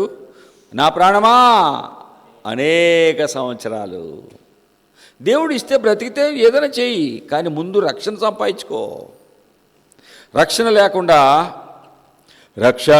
లేకుండా నీవు పరలోకానికి వెళ్ళలేవు. రక్షణ లేకుండా నీవు పరలోకానికి వెళ్ళలేవు. సంవత్సరమంతా నీకిదే చెప్పేది వినుము. సంవత్సరమంతా నీకిదే చెప్పేది వినుము. రక్షణ లేకుండా పరలోకానికి వెళ్ళవు. మత్తయి సువార్త 22వ అధ్యాయం. అక్కడ ఒక వ్యక్తి కనిపిస్తున్నాడు. ఏ స్టేజ్లో ఉన్నాడంట? 11వ వచనము. రాజు కూర్చున్న వారిని చూడ లోపలికి వచ్చి అక్కడ పెండ్లి వస్త్రము ధరించుకొనని ఒకని చూచి, స్నేహితుడా, పెండ్లి వస్త్రము లేకుండా ఇక్కడికి ఎలాగ వచ్చావు అని అడుగగా వాడు మౌని అయి ఉండెను. అంతటా రాజు వీని కాళ్ళు చేతులు కట్టి వెలుపడి చీకటిలోనికి త్రోసివేయండి, ఏడ్పు పళ్ళు కొరకటం ఉంటాయి. పెండ్లి వస్త్రం అంటే రక్షణ వస్త్రం. రక్షణ వస్త్రం లేకుండా చేరితే పరలోకం చేరలేవు, నరకానికి వెళ్ళిపోతావు. రేపు అని వాయిదా వేస్తావా? అయితే నువ్వు బుద్ధి లేనోడివే. దేవుడు నీతో మాట్లాడుతుంటే వాక్యం వింటున్నావు, కానీ రేపు ప్రార్థన చేసుకుంటానులే, రేపు చూసుకుంటాను, ఈరోజు పని ఉందిలే, ఈరోజు చదువుకోవాలి, రేపు అదిలే ఇదిలే అంటున్నావంటే నువ్వు బుద్ధి లేని వాడివి. బుద్ధి లేని నెంబర్ 2 నువ్వు. అంటే బుద్ధి లేని 1 దేవుడు లేడు అనేవాడు. బుద్ధి లేనివాడు 2 దేవుడిచ్చిన టైంని వాయిదా వేసేవాడు. రేపు తర్వాత చూసుకుంటా, తర్వాత ప్రార్థన చేస్తా, రేపటి నుండి ప్రార్థన చేస్తా, రేపు వెళ్తా మందిరానికి, వాయిదా వేసేవాడు అనేక సంవత్సరాలు అంటాడే, అది చదువుతా, ఇది చదువుతా, అది ఇది ఇది ఏదేదో వాయిదా వేస్తాడు. నాకు తెలిసిన ఒక స్నేహితుడు ఒక అతను ఉన్నాడు, బహుపేదవాడు, చదువు బాగా చదువుతాడు, నిష్ట కలిగిన వాడుగా ఉండేవాడు. అలాంటి వాడు పేదవాడికి డబ్బులు ఇచ్చి చదివిస్తుంటే చదువుకుంటూ వచ్చాడు. నేను ఎవరినో తెలియదు, వీరింత ప్రేమగా చూస్తున్నారు, నాకు ఇంత ఖర్చు పెడుతున్నారు, ఎవరు వీరు? అర్థమైంది, యేసయ్య నమ్ముకున్నవారు. యేసయ్యలో ఇంత ప్రేమ ఉందా అని వాక్యం విని రక్షణలోకి వచ్చాడండి, రక్షణ పొందాడు. యేసయ్య దగ్గరికి అలాగా వస్తూ ఉన్నాడు. ఈలోపు అతను ట్రైన్ ఒక కాలేజీకి వెళ్ళటానికి నడుచుకుంటూ వెళ్తున్నాడు. ఏంటి, నడుచుకుంటూ వెళ్తుంటే వెనక నుండి కారు కొట్టేసింది, పడిపోయాడు, కోమాకి వెళ్ళిపోయాడు. హాస్పిటల్కి చేర్చారు. డాక్టర్ గారు ఇన్ని లక్షలు కావాలి అన్నారు. చర్చిలో వాళ్ళందరూ అన్ని డబ్బులు కలెక్ట్ చేసి ఇచ్చారు. ప్రియులారా, కానీ అతను బ్రతకలేదు. దేవుడిచ్చిన టైం వాయిదాలు వేసుకుంటే నీ జీవితం ఏమవుతుందో నాకు తెలియదు. రక్షణ పొందాక ఎప్పుడు పిలిచినా ప్రభు పిలిస్తే వెళ్ళిపోతే పర్లకోల ప్రభుతో ఉంటావు. రక్షణ లేకుండా, ప్రభు నీతో మాట్లాడకుండా, నీ పాపాలు క్షమించబడకుండా రేపు వాయిదా వేస్తే ప్రాణం పోగొట్టుకుంటే తిన్నగా నరకానికి వెళ్తావు. అగ్ని ఆరదు, పొరుగు చావదు. వీని కాళ్ళు చేతులు కట్టి వెలుపటి చీకట్లో పడవేయండి, అక్కడ ఏడ్పును పండ్లు కొరుకుటి ఉండును అని మత్తయి సువార్తలో 22వ అధ్యాయము 13-14 వచనాల్లో చదువుకున్నాం. బుద్ధి లేనివాడు రెండోవాడు అనేక సంవత్సరాలు అంటాడు. ఇది రేపటి గురించి ఆలోచించడు. ఈ దినమే దేవుని నమ్మినవాడు. ఇదిగో ఇప్పుడే మిక్కిలి అనుకూల సమయము, ఇదే రక్షణ దినము. 2 కొరింథీ 6వ అధ్యాయం. ఇదిగో ఇప్పుడే మిక్కిలి అనుకూల సమయం, 6వ అధ్యాయము 2వ వచనం. అనుకూల సమయం మంది నీ మొరాలకించాను, రక్షణ దినమందు నిన్ను ఆదుకొంటిని అని ఆయన చెప్పాడు. ఇదిగో ఇప్పుడే మిక్కిలి అనుకూల సమయము, ఇదే రక్షణ దినము. బుద్ధి లేనివాడు అనేక సంవత్సరాలు అంటాడు, రేపు అంటాడు, ఎల్లుండి అంటాడు, ఎప్పుడెప్పుడు అంటాడు. వాయిదాలు వేస్తే బుద్ధి లేనివాడు, వాడిని సోమరి అంటాడు, వెర్రోడు అని అన్నాడు దేవుడు. చేయాల్సిన పని చేయాల్సిన టైంలో చేయకపోవటాన్ని సోమరితనం అంటారు. చేయవలసిన పని చేయవలసిన టైంలో చేయకపోవటం సోమరితనం. ఈరోజు పరీక్ష బడిలో పాఠాలు చెప్పారు, సాయంత్రం వచ్చి చదువుకోవాలి. రేపు రేపు రేపు సెలవు వచ్చిన చూసుకుంటాలే, సెకండ్ సండేగా 2 రోజులు బాగా చదువుకుంటా. చేరదు అసలు. ఫ్రెండ్స్ చేరతారు, ఆటలు అంటారు, ఏదో ఒకటి. అసలు చదవు, నాకు తెలుసు, నేను దాటొచ్చా దారి. నేను అనుకునేవాడిని రేపు అనేవాడిని, రేపు చదువుకుంటాలే అనేవాడిని. ఇంత పేర పెట్టేవాడిని. పరీక్షల టైంలో వరుస ఇన్ని చదవలేక ఏడ్చుకునేవాడిని. సోమరోడు, బుద్ధి లేనోడు వాయిదాలు వేస్తూ ఉంటాడు. మూడోవాడు ఒక సోమరోడు, ఒక బుద్ధి లేనోడేమో దేవుడు లేడు అంటాడు. రెండో బుద్ధి లేనోడేమో వాయిదాలు వేస్తా అనేక సంవత్సరాలు అంటాడు. ఎప్పుడుగో ఆలోచిస్తాడు. నేను అదవుతా, ఇది చదువుతా, డాక్టర్ అవుతా, ఇంజనీర్ అవుతా, ఏమో వాడు గాల్లో మేడలు కడతాడు. అవి చేరదు, అవుతుందో లేదో తెలియదు. రక్షణ లేకుండా నువ్వేం సంపాదించినా, ఎంతున్నా సున్నా. మూడో బుద్ధి లేనోడు గాల్లోనే మేడలు కడతా ఉంటాడు. ఎక్కడ కడతాడంట? మత్తయి సువార్త 7వ అధ్యాయంలో 27వ వచనంలో ఈ బుద్ధి లేనోడు కనపడతాడు. మత్తయి సువార్త 7వ అధ్యాయము. ఈ బుద్ధి లేనోడు ఏం చేశాడో చూడండి. ఏం చేశాడంట?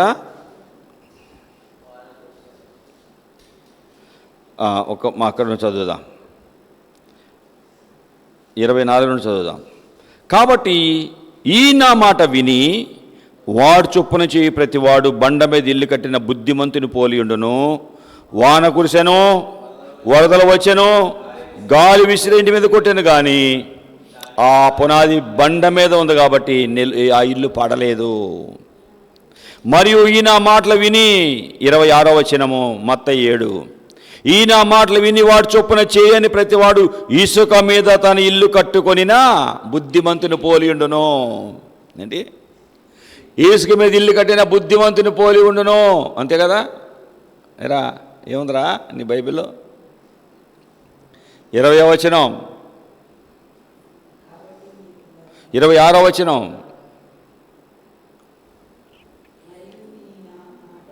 ఈయన మాటలు విని చేయని ప్రతివాడు ఇసుక మీద తన ఇల్లు కట్టుకొనినా బుద్ధిమంతుని సరి చూడ, బుద్ధిమంతుడు అయితే బుద్ధిహీనుడు. ఇసుక మీద ఇల్లు కట్టేవాడు బుద్ధి లేనోడు. అరే ఇసుక మీద ఎవడన్నా ఇల్లు కడతాడా?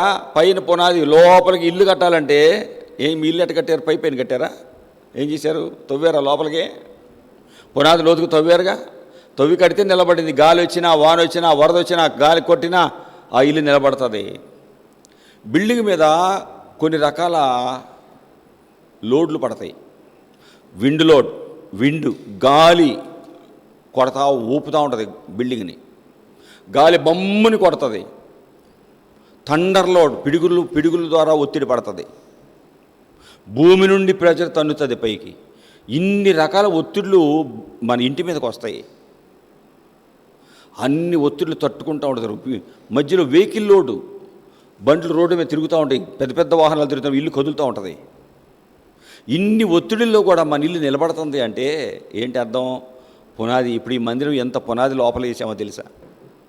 ముందున్న కాలువకి ఎంత పునాది? 2 లక్షలు ఆ రోడ్డుకి, ఆ చుట్టూ దానికి పెట్టా. ఏంటయ్యా? చుట్టూ కాంక్రీటేగా మనం పెట్టింది. కింద కాంక్రీట్, పక్కన కాంక్రీట్, అటు పక్కన కాంక్రీట్, పైన కాంక్రీట్, మొత్తం కాంక్రీట్. చూసారా? ఫోటోలు ఉన్నాయి నా దగ్గర. ఎంత గోడ, ఎన్ని రోడ్ల మీద ఎంత చిప్స్ వేసుకునే, గ్రావెల్ వేసుకునే రోడ్లు ఈ రోడ్లో వెళ్ళినాయి. ఎన్ని రకాల వాహనాలు వెళ్తూ ఉంటాయి కదా, పడతా ఉంటుంది, కదులుతూ ఉంటుంది కదా. ఏమన్నా పడుతుందా? ఎందుకు పడలా? పునాది లోతుగా ఉంది, బండ మీద కట్టబడింది. బుద్ధి లేనివాడు, బుద్ధి ఉన్నవాడు కష్టపడతాడు, ఎంతనా పర్లా, కింద లోతుగా త్రవ్వుతా అంటాడు. లోతుగా త్రవ్వి కడితే గాలి వచ్చినా, వరద వచ్చినా, తుఫాను లేచినా ఆ ఇల్లు మాత్రము కూలదు. ఎందుకంటే బుద్ధిమంతుడు. బుద్ధి లేనివాడు ఎందుకులే, ఏమవుతుందిలే, కట్టే, పైనుండి కట్టే, ఇసుక ఏం చేస్తుందిలే అంటాడు. ఇసుక మీద ఇల్లు కడితే పునాది లేకుండా గాలి వచ్చి వాన కురిసెను, 27వ వచనము, వరదలు వచ్చెను, గాలి విసిరి ఆ ఇంటి మీద కొట్టెను, అప్పుడది కూలబడెను. ఇసుక మీద ఇల్లు కడితే మత్తయి 7:27లో చదివాను. గాలి వచ్చింది, వాన వచ్చింది, వరదలు వచ్చినాయి, ఇల్లు కూలిపోయింది. కారణం ఏంటి? బుద్ధి లేనోడు ఇసుక మీద కట్టాడు. ఇసుక మీద కట్టాడు, పునాది లేకుండా కట్టాడు. విశ్వాస జీవితం లేదు, పరీక్షిస్తుంది, ఆలోచన లేకుండా. ఆవేశంతో కట్టేవారు కొంతమంది ఆలోచన ఉండదు, ఆవేశంతో ప్రార్థన చేస్తారు. రక్షణ లేకుండా ఏదో రక్షణ పొందిన అనుకుంటూ ఉంటారు, ఆలోచన ఉండదు, ఆవేశంతో ఉంటారు. వీళ్ళని బుద్ధి లేని వారు అంటారండి. ఇసుక మీద పైపైన కడతారండి. పైపై భక్తి, పైపై విశ్వాసం, పైపైన పాపాలు ఒప్పుకోవటం. లోతుగా హృదయం అంతా త్రవ్వి దేవుడికి ఇష్టం లేనివన్నీ తీసివేసుకోలేరండి. దేవుడు చెప్తాడు, లోతుగా త్రవ్వి రాళ్ళు ఏరండి అంటాడండి. రాళ్ళు ఏరేయండి, ఏరేయండి. పాపం లోతుగా త్రవ్వి దేవునికి ఇష్టం లేనివన్నీ తీసేసుకోవాలి. బుద్ధిమంతుడు చేస్తాడు. బుద్ధి లేనివాడు వాడికి ప్రార్థనకి వెళ్తాడు, యేసయ్యా దేవుడు ప్రార్థన చేసుకొని దండం అంటాడు, ఎట్ట అనుకుంటే వెళ్ళిపోతాడు. హిందువులు వచ్చి ఎదురు నిలబడి దండం పెట్టుకుని వెళ్ళినట్టే వీడు కూడా ప్రార్థనకు వస్తాడు, ఊరికి దండం పెట్టుకుంటాడు. అయ్యా మందిరంలో దేవుడికి, అయ్యా నేను ఒక కొబ్బరికాయ ఇస్తాయ్యా, అయ్యా 4 కుర్చీలు ఇస్తానయ్యా, ఫ్యాన్ కావాలయ్యా ఇస్తానయ్యా, నీకేం కావాలయ్యా ఇస్తాయ్యా. ఎవడికి కావాలి? బుద్ధి లేనివాడివి నువ్వు. పైపైన ఏదో చిన్నవి చేసి వెళ్ళిపోతానంటాడు బుద్ధి లేనివాడు. పైపై భక్తి, పైపై ప్రార్థన. ఆ భక్తి నిలబడదు. కష్టములో నిలబడే భక్తి చెయ్యి. కష్టాలలో నిలబడే భక్తి చేయి, ఇబ్బందుల్లో నిలబడే భక్తి చేయి, అవసరంలో సహాయపడే భక్తి చేయి. పై భక్తి నీకు నష్టాన్ని కలిగిస్తుంది. విశ్వాస జీవితం, విశ్వాసంతో నీ జీవితాన్ని కట్టుకో, విధేయతతో నీ జీవితాన్ని కట్టుకో. పై భక్తితో నీ జీవితాన్ని కట్టుకోబాకు. గాలి వచ్చింది, కష్టాలలో నిలబడే భక్తి పరీక్షిస్తుంది. గాలి, శ్రమలో, గాలి, వాన, వరదలో, ఇవన్నీ కష్టాలలో కొంతమంది నిలబడలేరు. బాబోయ్, ఈ బాధలు నేను తట్టుకోలేను, ప్రార్థనకి వెళ్తే ఏదో అవుద్దనుకున్నా కానీ అమ్మో అమ్మో అమ్మో చచ్చిపోతా. ఈ కష్టాలు కాదు, ఈ నేను తట్టుకోలేకపోతున్నాను. పిల్లల మాట ఇంట్లా, మా ఆయన మాట ఇంట్లా, మా ఆయన ఇలా, ఆమె ఇలా, మా పిల్లలు ఇలా, పక్కనోళ్ళు ఇలా, ఎదురోళ్ళు ఇలా, వెనకోళ్ళు ఇలా, మా అమ్మ ఇలా, మా నాన్న ఇలా, మా బాబాయ్ ఇలా, మా అన్న ఇలా, వాళ్ళు ఇలా, వీళ్ళు ఇలా, నేను ఎలా ఇలా ఏంటి ఎలా ఊరేసుకొని చచ్చిపోదాం, విషం త్రాగి చచ్చిపోదాం, ఇల్లు వదిలి పారిపోదాం, ఏదో చేసుకుందాం. ఎలా? బుద్ధి లేని వాళ్ళు చేసే పని. ఇసుక మీద కట్టిన జీవితం, పై భక్తి నీలో ఉందా? నువ్వు బుద్ధి లేనివాడివే, బుద్ధి లేని దానివే. నీ భక్తి నిలబడదు, కష్టాల్లో నిలబడదు, ఇబ్బందుల్లో నిలబడదు. కష్టంలో బుద్ధి కలిగిన వాడు ఏం చేస్తాడో తెలుసా? బండ మీద కట్టుకుంటాడు కాబట్టి ఇల్లు. వరదలు వచ్చినాయి, గాలి వచ్చింది, వరదలు వచ్చాను, గాలి వచ్చింది, వాన కురిసింది, కష్టాలు వచ్చినాయి.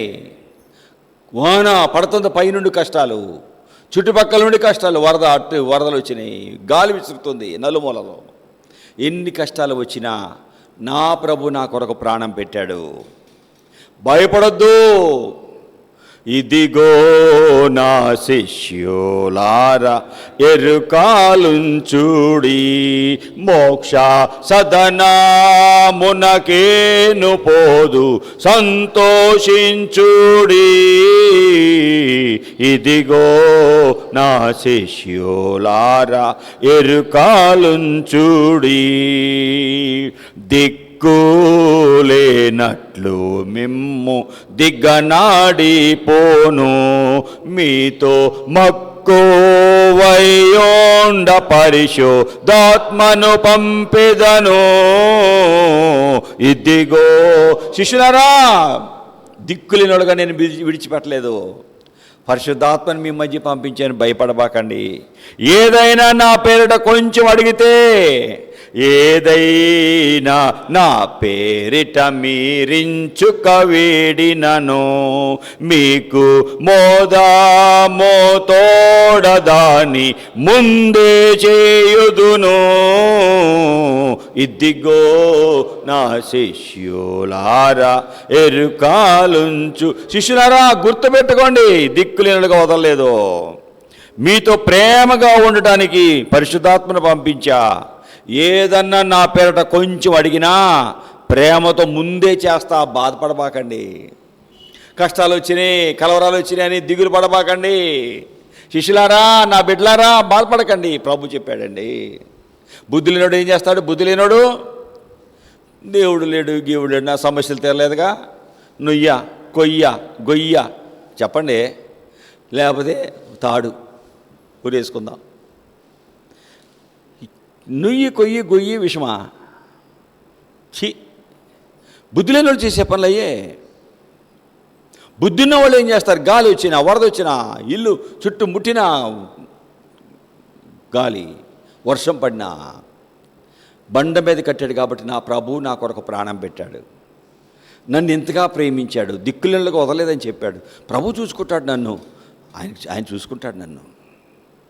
కష్టమైన నిలబడతా నేను ఆయన కోసం. నేను ఈ లోకంలో ఎంతకాలం ఉంటానో తెలియదు. ప్రభు నన్ను పిలిస్తే పర్లకు వెళ్ళిపోతా, ఆయనతో ఉంటా. కానీ ఇప్పుడు చచ్చిపోతే నేను నరకానికి వెళ్తా. నేను ఇలా ఆత్మహత్య చేసుకోవడం తప్పు, నో అంటారు బుద్ధి కలిగిన వారు. బుద్ధి లేని వాళ్ళు అంతే, చాపేశారని తీరవు నా సమస్యలు తీరవు, వెళ్ళిపోతా, చచ్చిపోతా, వదిలేయండి. ఏం చేస్తాడు? పరుగుని వెళ్తాడు, ఏ చెట్టుకో పుట్టుకుంటాడు. మంచి చదువు చదివాడు, మంచి మెట్టుకొచ్చాడు, హెడ్ మాస్టర్ అయ్యాడు. భార్యాభర్తల మధ్య గొడవలయ్యి తట్టుకోలేక ఇసుక మీద కట్టిన ఇల్లు, పరుగుని వెళ్ళాడు భీమవరం డొంక దగ్గర. ఆ దాటి భీమవరం గేట్ దాటాడు సత్తెనపల్లిలో. అవతలకి వెళ్ళి శబరి ఎక్స్ప్రెస్ స్పీడ్గా వెళ్ళుకుంటా వెళ్ళి ఎక్స్ప్రెస్ కొట్టుకున్నాడు. హాస్పిటల్ పాలే చచ్చిపోయాడండి ఒక సహోదరుడు. చదువు ఉంది, ఉద్యోగం ఉంది, ఇల్లు కట్టుకున్నాడు. ఇసుక మీద ఇల్లు కట్టడం ప్రారంభించాడు తన జీవితాన్ని. వాళ్ళ మాటలు వీళ్ళ మాటలు విన్నాడు. దేవుని పాదాలు పట్టుకోవడం మానేశాడు. ఏమయ్యా ప్రార్థనకు రావట్లేదు అంటే, ఇల్లు కట్టారు. అందరూ అన్నారు, అయ్యా ఇల్లు ఇంత అప్పు పెట్టి కట్టాడు, మీ దగ్గరికి వస్తే కట్నం వద్దంటారు. ఎన్ని లక్షల కట్నం అడిగాడు వాళ్ళ నాన్నగారు. ఇన్ని లక్షల కట్నం తీసుకున్నారు, అప్పులు తీరాలి అని పెళ్లి చేసుకున్నారు. ప్రియులారా, లక్షల కట్నం తీసుకున్నాడు కానీ ఆ కుటుంబంలో నెమ్మది సమాధానం లేదు. ఆ కుటుంబంలో భార్యాభర్తల మధ్యలో నెమ్మది లేదు. నెమ్మది లేని జీవితంలో నెమ్మది కొరకు మర్చిపోవాలి కష్టాలని త్రాగటం. సమస్యలు తీరలేదు, ఇంకా ఎక్కువైపోయినాయి. చచ్చిపోవాలనుకున్నాడు. బుద్ధి గలవాడా బుద్ధి లేనోడా? హాస్పిటల్ స్పీడ్గా వెళ్ళి సాయంత్రం 4 గంటలకు వచ్చిన శబరి ఎక్స్ప్రెస్ కొట్టుకున్నాడు. ట్రైన్ ఆగింది, చావు బ్రతుకులో ఉన్నాడు. హాస్పిటల్లో చేర్చారు. కేసు నడుస్తుంది. ఈడెవడో రైల్వే ట్రాక్ ఎందుకు వచ్చాడు, రైల్వే వాళ్ళు కేసు పెట్టారు. మంగళగిరి హాస్పిటల్ ఎన్ఆర్ఏలో పెట్టారు. కొన్ని దినాలు మరణంతో పోరాడి చచ్చిపోయాడు. ఎక్కడ కట్టాడు ఇల్లు? ఇసుక మీద కట్టాడు. సొంత ఆలోచన, సొంత జ్ఞానము, కట్నము, ఈ లోకము, అలా బ్రతకాలి ఇలా బ్రతకాలి, ఏమేమో చేసుకున్నాడు. చివరిగా తన జీవితము గర్భవతి అయిన తల్లి, తండ్రి లేనివాడిగా ఆ పిల్లవాడు వచ్చాడు ఈ లోకానికి. ఇప్పుడు దాదాపు 5వ తరగతికి ఏమో వచ్చి ఉంటాడు వాడు. 10 సంవత్సరాలు లేక 8 సంవత్సరాలు అయి ఉంటుంది, అంతేనా? ప్రియులారా, బుద్ధి లేనివాడి జీవితం. తండ్రి లేనివాడయ్యాడండి ఆ పిల్లాడు. తండ్రి ప్రేమ ఆ పిల్లవాడికి తెలియదండి. ఎంత దుఃఖం కదా. దేవుడు నిన్ను ప్రేమించి ఆయన వాక్యం నీకు అందిస్తుంటే, ఇల్లు కష్టాల్లో నిలబడే జీవితం కట్టుకొని, ఆత్మీయ జీవితం ఇల్లు. నీ ఆత్మీయ జీవితము రక్షించబడితే, నీ పాపాలు ఒప్పుకొని ప్రభు కోసం నిలబడితే, వాన వచ్చింది, వరదలు వచ్చినాయి, కష్టాలు వచ్చినాయి, విశ్వాసంతో నీ జీవితాన్ని కట్టుకున్నావు. యేసయ్య ఉన్నాడు, ఆయన నమ్ముకున్నా నేను, ఆయన నన్ను చూసుకుంటాడు, నా సమస్యలు ఆయన తీరుస్తాడు. విశ్వాసంతో నీ జీవితాన్ని కట్టుకో, ప్రేమతో నీ జీవితాన్ని కట్టుకో, పరీక్షలలో నీ జీవితం నిలబడే జీవితం కట్టుకో. 1 కొరింథీ 3వ అధ్యాయం ఇంటికి వెళ్ళి చదవండి. మొదటి 13 వచనాల్లో ఇల్లు కట్టుకున్నారు, రకరకాలుగా కట్టారు ఇల్లు. అగ్ని వచ్చింది, పరీక్షించింది. కొన్ని ఇల్లు కూలబడ్డాయి, కొన్ని నిలబడ్డాయి. ఏమి దేంతో కట్టారంట? దేంతో కట్టారట చెప్పండి, జాగ్రత్తగా వచనం చూడండి.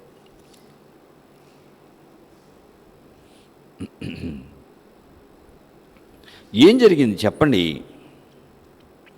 10వ వచనం చదివితే, ప్రతివాడు దేవుడు నాకు అనుగ్రహించిన కృప చొప్పున నేను నేర్పరి అయిన శిల్పకారుని వల్ల పునాది వేసి తిని, మరొకరు దాని మీద కట్టుచున్నాడు. ప్రతివాడు దాని మీద ఎలాగూ కట్టుచున్నాడో జాగ్రత్తగా చూసుకోవాలి. వేయబడిన తప్ప మరి ఒక పునాది ఎవడు వేయనేరడు. పునాది యేసుక్రీస్తే. ఎవడైనా ఈ పునాది మీద బంగారము, వెండి, వెలగల రాళ్ళు, కర్ర, గడ్డి, కొయ్యకాలు మొదలైన వాటితో కడితే వాని పని కనపడును. ఆ దినమున దాని తేటపరచును, అది అగ్ని చేత బయలుపరచబడును. వాని పని ఎట్టిదో అగ్ని పరీక్షించును. పునాది మీద ఒకటి కడితే నిలిస్తే జీతం పుచ్చుకుంటాడు. అగ్ని పరీక్షిస్తుంది. కొయ్యి మీద కట్టావా కాలిపోతుంది, గడ్డి మీద కట్టావా కాలిపోతుంది. అంతేగా నిప్పు వస్తే ఏమవుతుంది? పై భక్తి, ఆచార భక్తి, అలవాటు భక్తి నీకు సహాయము చెయ్యదు. 11 నుండి 13 వచనాలు చదువుకోండి. ఎలాగా జీవితాలు నిలబడలేకపోతున్నాయో. 3 రకమైన బుద్ధి లేనోడు పై భక్తి, ఆచార భక్తి చేస్తుంటాడు. లోతుగా ప్రభువుని వెంబడించడు, ప్రభు రక్షణ సంపాదించుకోడు, పాపాలు ఒప్పుకోవాలి, యేసు రక్తంతో కడగబడాలి, లోతుగా తన జీవితాన్ని త్రవ్వుకొని ప్రభుకి ఇష్టలేని రాళ్ళన్నీ తీసేసుకోవాలి అనుకోడు. పై భక్తి ప్రార్థన చేస్తాడు. ఈ దినం యేసయ్య నేను రక్షకుడిగా అంగీకరించాను తీర్మానం చేసుకుంటాడు. కావాలంటే యేసయ్య రక్షకుడు సంతకం పెడతా, తీర్మాన పత్రాల మీద సంతకం పెడతాడు. యేసయ్య దేవుడు నమ్ముకుని చేయెత్తు అనగానే ఎత్తుతాడు. ఈ భక్తి పై భక్తి, ఇసుక మీద కట్టిన భక్తి నిలబడదు, కష్టాలలో నిలబడడు. భక్తి నిలబడదు, చచ్చిపోతాడు, నరకానికి వెళ్తాడు. బుద్ధిహీనులు ఇందాక మనం చదివిన వాక్యంలో ఏం కనపడుతుంది? సామెతలు 28-26లో తన మనసును నమ్ముకుంటాడంట బుద్ధి లేనోడు. బుద్ధి లేనోడు ఏమేమి చేస్తాడు? కొన్ని మాటలు చెప్పి నేను ముగిస్తా. బుద్ధి లేనివాడు ఏమేమి చేస్తాడు? నెంబర్ 1, సామెతలు 10వ అధ్యాయము 18వ వచనం. కొండలు ప్రచురం చేస్తాడు. కొండలు అంటే లేనిపోయి చెప్పేవాడు. వీళ్ళ మాటలు వాళ్ళ మాటలు వీళ్ళకి అయ్యి కల్పించి చెప్తాడు. వీడు బుద్ధి లేనోడు. కొండెములు ప్రచురము చేయువాడు బుద్ధి లేనివాడు, బుద్ధిహీనుడు. బుద్ధిహీనుడు అంటే బుద్ధి లేనివాడు. కొండ లేనిపోయిన చెప్పేవాడు. 10వ అధ్యాయము 23వ వచనంలో చెడు పనులు చేసేవాడు బుద్ధి లేనివాడు, బుద్ధిహీనుడు, చెడు పనులు చేసేవాడు. నువ్వెంత తృణీకరించేవాడు. సామెతలు 11వ అధ్యాయము 12వ వచనం. తన పొరుగు వారిని తృణీకరించేవాడు బుద్ధి లేనోడు. ఎన్నొచ్చినాయి? 3 చదివాం. నెంబర్ 1, కొండలు చెప్పేవాడు. లేనిపోని వీళ్ళ యాడికి అన్నీ చెప్తా తిరిగేవాడు కొండలు, బుద్ధి లేనివాడు. కొన్నిసార్లు కొంతమంది అదే ఇలా తిరుగుతాడు, పిచ్చి మాటలని వీళ్ళ మాటలు వాళ్ళ మాట ఏ చెప్తూ ఉంటారు. బుద్ధి లేని వారికి ఏ ఒక్కళ్ళు ఉండకూడదు. మీకు సంబంధం లేని ఎన్నడూ ఇతరులకు చెప్పకూడదు. పొద్దాకి మాటికి ఈ పొరుగువాని ఇంటికి వెళ్ళకూడదు. అలా వెళ్ళేవా సైతాన్ని అంటుంటాడు. కొండెములు ప్రచురించేవాడు బుద్ధి లేనివాడు, చెడు పనులు చేసేవాడు బుద్ధి లేనివాడు, పొరుగువారిని తృణీకరించేవాడు బుద్ధి లేనివాడు. 4వది సామెతలు 12-11.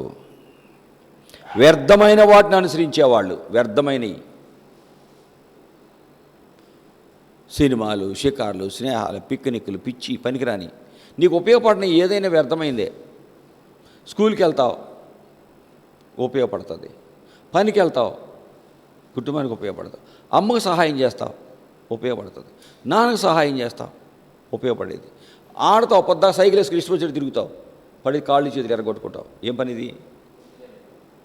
చదువుకోవాల్సిన టైంలో సైకిల్ వేసుకొని తిరుగుతావు, బండి వేసుకుని తిరుగుతావు, బండి రేజ్ చేయబోయి తాపోయి రేజ్ చేస్తావు, గుంటలో పడతావు, కాళ్ళు ఎరగొట్టుకోవచ్చు, ఎరగొట్టుకుంటావు. ఏం పనిది చెప్పండి? అరే అమ్మ ఎక్కడున్నాడని చూస్తే ఇది కనపడ్డావు. ఎక్కడున్నాడు వీడు? బండి తీసుకొని మెల్లికి బయటికి వెళ్ళి వేసుకొని వెళ్ళాడు. కొంచెంసేపటికి వీడు ఎక్కడున్నాడని చూస్తే అమ్మ మీ అబ్బాయి పలానా గుంట్లో ఉన్నాడు అంటారు. ఎక్కడున్నాడు? ఎవడు చేయాల్సిన పని అన్నది బుద్ధి లేనోడు. బుద్ధి లేనోడు ఏం చేస్తాడు? వ్యర్థమైన అనుసరిస్తాడు, వ్యర్థం ఉపయోగపడని చేస్తాడు. కాలేజీకి వెళ్ళాలి, సినిమాకి వెళ్తావు. అమ్మ నిన్ను నాన్న నిన్ను చదువుకోమని పంపిస్తే ఫ్రెండ్స్తో పడి కాలేజీ ఎగ్గొట్టి తిరుగుతావా? ఎవడు? వ్యర్థమైన అనుసరించేవాడు, బుద్ధి లేనోడు. 5, పోమ్మా నీ మాట వినాలేమ్మా. అరే చదువుకోనన్నా, ఆ పని చేయరా, ఇట్లా ఉండరా, అలాంటి వాళ్ళు తిరగబాకరా, చదువుకునే టైంలో బండి ఏంటిరా అందనుకో, పోమ్మా. అమ్మ మాట వినడు. 15వ అధ్యాయం సామెతలు 20వ వచనం. తల్లిని తిరస్కరించేవాడు ఎవడు? తల్లిని తిరస్కరించేవాడు బుద్ధి లేనోడు, బుద్ధిహీనుడు. బుద్ధి చెప్పండి, ఏమన్నదిరా? చదవరా?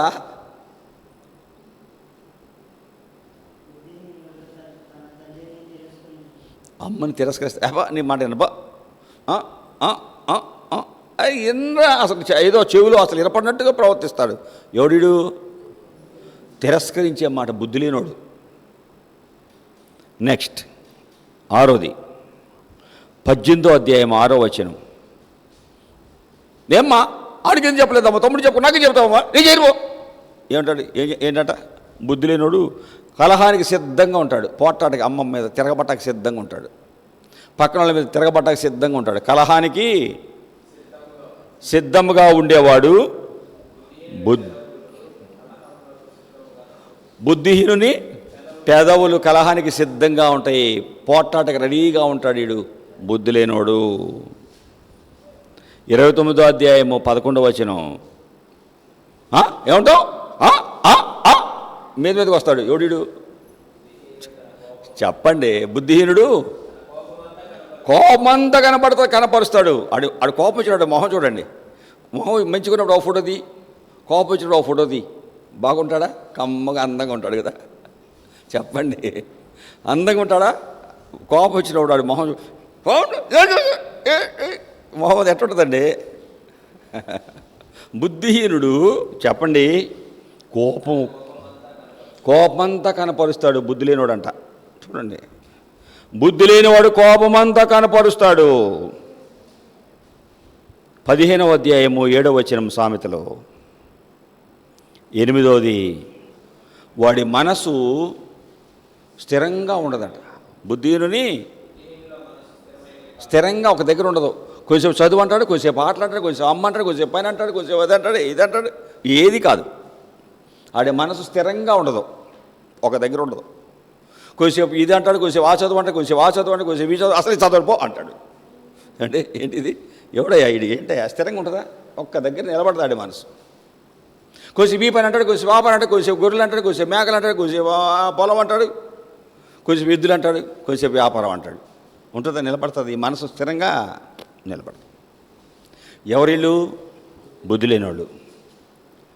ప్రసంగి 4:5, చేతులు ముడుచుకునేవాడు బుద్ధిహీనుడు. చేతులు ముడుచుకుంటాడు అంటే పని చేయడు. చేతులు ముడుచుకుంటే ఏంట్రా? పని చేయడు, పనికి వెళ్ళడు. చేతులు పనికి మాత్రం వెళ్ళడు. పని చేయనోడు తినకూడదు. పని చేయనోడు ఎవడో మరి చెప్పరేంటా? పని చేయనోడు బుద్ధిహీనుడు చేతులు ముడుచుకుంటాడంటే పని చేస్తాడా? ఇది ఉన్నారు ఇక్కడ బుద్ధిహీనులు ఉన్నారా ఎవరన్నా ఇక్కడ? పని చేయనోళ్ళు. చదువుకోవాల్సిన టైం మీ పని ఏంటరా? చదువుకోవాల్సిన టైం చదువుకోవాలి. ఖాళీ టైంలో ఏమైనా సహాయపడాల్సిందే అమ్మకు సహాయం చేయాలి. ఆడు చెప్పకు, నువ్వు చెప్పకముందే ఇక్కడ చెప్తున్నానుగా, దేవుడు మాట్లాడుతున్నాడుగా. నువ్వు నాకేమైనా చెప్పావా ఏంటి? ఏం చెప్పలేదు. ఇట్లా ఒక్కడనే చెప్పావా నాకు? ఇప్పుడు అంటున్నావు, నేను అన్నీ చెప్తున్నాక అంటున్నావు. బుద్ధిహీనుడు చేతులు ముడుచుకుంటాడు. 10వది ప్రసంగి 7:9, కోపాన్ని అంతరంగంలో దాచుకుంటాడు, లోపల దాచుకుంటాడు. కోపం తన కోపమే తనకు శత్రువు. కోపం దాచుకోవటం వలన గుండె జబ్బులు, బీపీలు, రకరకాల జబ్బులు వచ్చేస్తాయండి. ఊపిరితిత్తులకు సంబంధించిన జబ్బులు, రకరకాల జబ్బులు వస్తాయండి. కోపాన్ని ఏంటంట బుద్ధిహీనుడు అంతరంద్రియములో, కోపం సుఖనివాసం. బుద్ధిహీనుడు అంతరంద్రియములో కోపం సుఖనివాసం చేస్తుంది, క్షేమంగా లోపల ఉంటుంది హృదయంలో. దానివల్ల రకరకాల జబ్బులు వస్తాయండి. 11వది 25వ అధ్యాయం మత్తయి సువార్త 2 నుండి చూస్తే, 5 బుద్ధి లేని కన్యకలు పరలోకాన్ని పోగొట్టుకున్నారు. 5 బుద్ధి లేని కన్యకలు, బుద్ధిహీనులు పరలోకాన్ని పోగొట్టుకున్నారు. బుద్ధి కలిగిన వారమా, బుద్ధి లేని వారమా? ప్రసంగి 10వ అధ్యాయం 1వ వచనంలో, కొంచెము బుద్ధిహీనత త్రాసులో వేస్తే జ్ఞానాన్ని ఘనతను తేలగొట్టేస్తుంది. కొంచెము బుద్ధిహీనత త్రాసులో పెడితే నీ విలువైన జ్ఞానాన్ని, ఘనతను, నీకున్న పేరు అన్నీ పోగొట్టేస్తుంది. 3 రకాల బుద్ధిహీనులు. బుద్ధిహీనుని మనసు స్థిరంగా ఉండదు. 28, 26 చదివాం. వాడి బుద్ధిహీనుని మనసు ఏంటంట? బుద్ధిహీనుని మనసు. బుద్ధిహీనుడు తన మనసు నమ్ముకునేవాడు. బుద్ధిహీనుడు మనసు నమ్ముకుంటాడు, దేవుడిని నమ్మడు. దేవుని వాక్యాన్ని నమ్మడు. తను అనుకున్నది నమ్ముకుంటాడు, నష్టపోతాడు. నేను ఆ వ్యాపారం చేస్తా, లేకపోతే ఆ చదువు చదువుతా, అది చేస్తా, ఇది చేస్తా అంటాడు. ఆ చదువు రాదు, అది అబ్బదు. మనసును నమ్ముకున్నాడు, అది చేస్తా అన్నాడు, ఆ చదువు రాదు. అది మానేస్తాడు, ఇంకోటి అంటాడు, అది రాదు. చివరికి చదివే వద్దు అంటాడు. మనసును నమ్ముకుంటే పాడైపోతావు, ప్రభుని నమ్ముకుంటే దీవించబడతావు. ప్రభువా నే నిన్ను నమ్మి నిన్నాశ్రయించినాను, నరులేమి చేయగలరు, భయమేమి లేదు నాకు. నన్నాదుకొంటివివు, నన్నాదరించినావు, కొన్నావు నీవు నన్ను, మన్నించినావు నీవు. ఎన్నాళ్ళు బ్రతికియున్నా నిన్నే సేవింతు దేవా. ప్రభువా నే నిన్ను నమ్మి, ప్రభువా నిన్ను నమ్మా, నిన్ను ఆశ్రయించా. నా మనసును నేను నమ్ముకోవట్లేదు, నా స్నేహితులను నేను నమ్ముకోవడం లేదు, చెడు పనులు నేను నమ్ముకోవడం లేదు, వ్యర్థమైన వాటిని నేను అనుసరించడం లేదు, తల్లిని తిరస్కరించను, కలహానికి జోలు పోను, కోపము నా మనసులో పెట్టుకోను, చేతులు ముడుచుకోను, నేను చదువుకుంటాను. అంతరంగంలో కోపం దాచుకోను. ప్రభువా నువ్వు నాకు కావాలి. కొంచెము బుద్ధిహీనత త్రాసులో పెడితే జ్ఞానము ఘనతంతా పోతుంది. 3 రకాల బుద్ధిహీనులు. దేవుడు లేడు అనేవారు, దేవుడు ఇచ్చిన టైం కాకుండా రేపు రేపు అని వాయిదా వేస్తూ వెర్రివాడిగా ప్రవర్తించి పరలోకాన్ని ప్రాణాన్ని పోగొట్టుకున్నవారు బుద్ధి లేని వాళ్ళు. ఇసుక మీద పై భక్తి చేసేవారు. ఇసుక మీద ఇల్లు కట్టినవాడు, వాన వచ్చింది, వరద వచ్చింది, గాలి కొట్టింది, ఇల్లు పడిపోయింది. నిలబడే భక్తి చేయనివాడు, పై భక్తి చేసేవాడు బుద్ధి లేనివాడు. మనుషులను నమ్ముకునేవాడు బుద్ధి లేనివాడు. చెడు పని చేసేవాడు, పొరుగువారిని తృణీకరించేవారు, వ్యర్థమైన వాటిని అనుసరించేవారు, తల్లిని తిరస్కరించేవాడు, కలహానికి సిద్ధంగా ఉన్నవాడు, కోపడేవాడు, స్థిరమైన మనసు లేనివాడు, అస్థిరత్వం ఉన్నవాడు, చేతులు ముడుచుకునేవాడు, అని పని చేయనివాడు, కోపము దాచుకునేవాడు, బుద్ధి లేని వారుగా నిర్లక్ష్యంగా ఉండి. బుద్ధి లేని కన్యకలు డ్యూటీలు సిద్ధంగా లేవు, సిద్ధంగా లేనివారు. పరలోకానికి సిద్ధంగా లేదు వారి జీవితాలు. పరలోకాన్ని పోగొట్టుకున్నారు బుద్ధిహీనులు. దీపాలు వెలగనీయలేదు, వెలుగుతూ ఉండలేదు, ఆరిపోయినాయి. ఆత్మీయ జీవితం స్థిరంగా లేదు, ఆరిపోయింది. చివరిగా నరకానికి వెళ్ళిపోయారు. కొంచెము బుద్ధిహీనత త్రాసులో ఉంచితే జ్ఞానము ఘనత తేలగొట్టేస్తుంది. బుద్ధి లేనివాడివేనా, ఏమున్నాయో అడుగు ప్రభుకయ్యా, వద్దయ్యా, ఇలా ఉంటే నేను నష్టపోతానయ్యా, నన్ను క్షమించు. బుద్ధిమంతుడు పరలోకానికి వెళ్ళే దారిని ఎత్తుక్కుంటాడు, పరలోకానికి వెళ్ళే దారి వైపు వెళ్తాడు. బుద్ధి కలిగిన వాడు బండ మీద ఇల్లు కడతాడు, లోతుగా త్రవ్వుకుంటాడు. బుద్ధి కలిగిన వాడు సిద్ధంగా ఉంటాడు ప్రభు ఎప్పుడు వచ్చినా వెళ్ళటానికి. మనం ఎలాగున్నామో ఆలోచించుకుందాం. ఎక్కడ బుద్ధిహీనత ఉందో, నీకు వచ్చే దీవిని ఎక్కడ పోగొట్టుకుంటున్నావో, ఏ స్థితి నిన్ను దీవిని పోగొట్టేది చేస్తుందో గ్రహించుకొని పశ్చాత్తాపడి దిద్దుకుందాం. అట్టి కృప ప్రభు మనకు అనుగ్రహించును గాక. ఆమెన్. ప్రార్థన చేసుకుందాం. ప్రభు చెప్పండి, ప్రభా నిజమే నేను బుద్ధిహీనుడినే, ఈ వాక్య ప్రకారం చూస్తే నేను బుద్ధిహీనుడినే, నన్ను క్షమించు. ప్రభా నేను బుద్ధి లేని వాడినే, నన్ను క్షమించు. అయ్యో నన్ను ప్రేమించావు, కానీ బుద్ధి పోగొట్టుకున్నాను. కొంచెము బుద్ధిహీనత త్రాసులో ఉంచితే ఘనతను పాడు చేస్తుంది. కొంచెము బుద్ధిహీనత త్రాసులో ఉంచితే జ్ఞానము ఘనత తేలగొట్టేస్తుంది. ప్రభువా నేను బుద్ధిహీనుడను, నన్ను క్షమించు. ఈ సమయంలోనే మీ దగ్గరికి వచ్చాను, నన్ను కనికరించు. నాలోని బుద్ధిహీనతను క్షమించుము, నన్ను క్షమించుము. నీ కొరకు నేను బ్రతుకుతాను తండ్రి, నీకు ఇష్టం లేని నాకు వద్దు తండ్రి. నీకు ఇష్టడుగా బ్రతుకుటకు సహాయం చేయి తండ్రి. అడుగు అడుగు. ప్రభు నీతో మాట్లాడుచుండగా నీ హృదయాన్ని తెరువు. బుద్ధిమంతుడు పరలోకానికి వెళ్ళే మార్గమును సిద్ధం పడతాడు. బుద్ధిమంతుడుగా నన్ను చేయి ప్రభా. నన్ను క్షమించు తండ్రి, నన్ను క్షమించు. యేసు ప్రభా, మీరు ప్రేమించి మాకు ఇచ్చిన నీ వాక్కులను బట్టి వందనాలు. మీరు మమ్మల్ని ఎంతగా ప్రేమించారు, బుద్ధి గలవారిగా ఉండాలని ఆశించావు, ఇతరులకు మేలుకరంగా ఉండేవారిగా ఉండాలని ఆశించావు, ఇతరులకు సహాయపడేవారిగా ఉండాలని మీరు ఆశించావు. కానీ నాయనా, ఈ బుద్ధిహీనుడిగా మేము ప్రవర్తిస్తూ నీ ఆశీర్వాదాలు దీవెనలు పోగొట్టుకుంటున్నాము. దయచేసి క్షమించి బుద్ధి మాకు దయచేయి. ఈ దిన విన్న వాక్యం మా హృదయంలో పని చేయనివ్వండి నాయనా. ఈ దిన విన్న వాక్యము నేను బుద్ధి లేని వాడిగా నేను కనుక పరీక్షించుకుంటే బుద్ధి లేని వాడి బుద్ధి లేని తనమే నాకు కనిపిస్తుంది. బుద్ధి లేని జీవితమే నాలో ఉంది నాయన. నన్ను క్షమించి బుద్ధి దయచేయి. నీ ఆస్తి అంతా ఇచ్చి బుద్ధి సంపాదించుకో అన్నావు. బుద్ధి నిన్ను కాపాడుతుంది, వివేచన నీకు కావలి కాస్తుంది. కాపాడే బుద్ధిని వదిలి మమ్మల్ని నాశనం చేసే బుద్ధిహీనత వైపు వెళ్ళనీయవద్దు. మమ్మల్ని నాశనం చేసే బుద్ధిహీనత వైపు వెళ్ళనీయవద్దు. ప్రభా, మీరే కనికరించండి. మీ సన్నిధి మాతో ఉంచి మమ్మల్ని నడిపించండి. ఈ దిన విన్న వాక్యం ప్రకారము ఎక్కడ బుద్ధిహీనత ఉందో ఆ యొక్క బుద్ధి లేని కన్యకల పరలోకాన్ని పోగొట్టుకున్నట్టుగా మీ దీవెనలు మేము ఎన్నడూ పోగొట్టుకోకుండా దయతో మాకు సహాయం చేయి. మహిమ ఘనత ప్రభావాలు మీరు పొందుకోమని, ఆ యొక్క నా ప్రార్థన మీరు ఆలకించమని యేసు నామమున అడుగుచున్నాం తండ్రి. Amen, amen.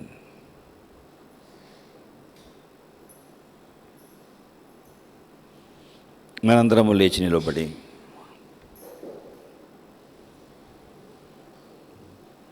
మన స్థితిని ప్రభువుకు చెప్పుకుందాం. ప్రభు ద్వారా మేలు పొందుకుందాం. మన జీవితంలో ప్రభువుకి దుఃఖపెట్టే ఏమున్నాయో వాటి నుండి విడిపించబడదాం. ప్రభుపై మన భారమంతా పెడదాం.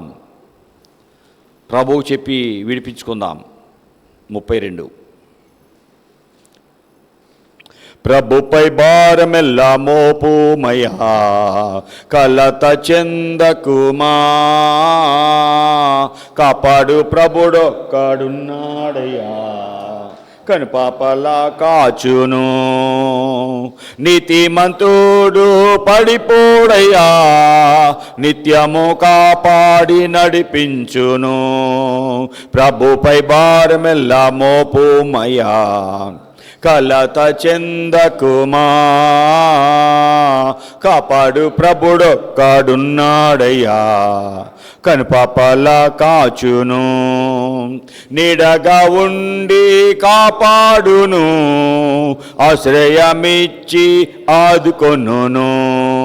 ప్రభుపై భారమెల్ల మోపుమయా, కలత చెందకుమా, కాపాడు ప్రభుడొక్కడున్నాడయ్యా, కనుపాపలా కాచును. తల్లియో తండ్రియో విడచినను, కౌగిలిలో నన్ను దాచుకొనును. ప్రభుపై భారమెల్ల మోపుమయా, కలత చెందకుమా, కాపాడు ప్రభుడొక్కడున్నాడయ్యా, కనుపాపలా కాచును. మన పక్షమున ప్రభు ఉండగా, కదలక మెదలక నేనుందును. మన పక్షమున ప్రభు ఉండగా, కదలక మెదలక నేనుందును. ప్రభుపై భారమెల్ల మోపుమయా, కలత చెందకుమా, కాపాడు ప్రభుడొక్కడున్నాడయ్యా, కనుపాపలా కాచును. నిన్ను కనుపాపలా కాచును, నన్ను కనుపాపలా కాచును, మనలను కనుపాపలా కాచును. ప్రభు మీద భారం పెట్టి మన బుద్ధిహీనతలు ఏంటో, మన లోట్లేంటి ప్రభువు చెప్పుకుంటే ఆయనే మనల్ని విడిపించి కనుపాపలా మనల్ని కాపాడి దీవెనగా మనల్ని చేస్తాడు. ఓకే, దయచేసి కూర్చోనండి. అలాగే ఇది నాన్న, ఒక సహోదరుడు తన చిన్న కుమారుడు ప్రభు ఆ కుటుంబంలో బిడ్డనిచ్చాడు. ఆ బిడ్డను తీసుకుని మందిరాన్ని తెచ్చి ప్రతిష్ఠించారు. ఆ బిడ్డకి ఎదిద్యా అని పేరు పెట్టాం. తల్లిదండ్రుల యొక్క ఇది మేరకు ఎదిద్యా అనే పేరు, ఆ చిన్నవాడికి సొలొమోన్ యొక్క గొప్ప పేరు, ఆ బిడ్డకు పేరు పెట్టాము. ఆ యొక్క పలహారం మీకు తీసుకొచ్చాం. ప్రభా, ఈ ఆహారాన్ని దీవించండి. తీసుకున్న బిడ్డలకు ఆనందం, ఆశీర్వాదం దయచేయి. తింటున్న వారికి దీవెన దయచేయి. నైనా మా బిడ్డను కూడా కాపాడండి. ఎలా మీ కొరకు పెంచుకోవాలో తల్లిదండ్రులకు నేర్పము. మీరు ప్రేమించి బిడ్డల్ని ఇచ్చారు, మమ్మల్ని నమ్మి మాకు బిడ్డల్ని ఇచ్చారు. బుద్ధి లేనివారిగా కాకుండా బుద్ధి కలవారిగా ఉండి మీ కొరకు ప్రయోజకులుగా బిడ్డలను పెంచుకోవటకు దయతో మాకు సహాయం చేయి. మాలో ఈ 3 రకాల బుద్ధిహీనతల వలన ఏ ఒక్క బుద్ధిహీనత మాలో లేకుండా రాకుండా సహాయం మాకు చేయి ప్రభువా. పై భక్తి, ఇసుక మీద భక్తి వద్దు. అలాగే నాయన రేపు వాయిదాలు వేసే రక్షణ ఈ దినమే అంటే వాయిదాలు వేసి రేపు అనుకుంటూ మా జీవితాన్ని దొర్లించుకొనియద్దు. దేవుడు లేడు అని ఇష్టం వచ్చినట్టు ప్రవర్తించి బుద్ధిలేనులుగా ప్రవర్తించనియద్దు.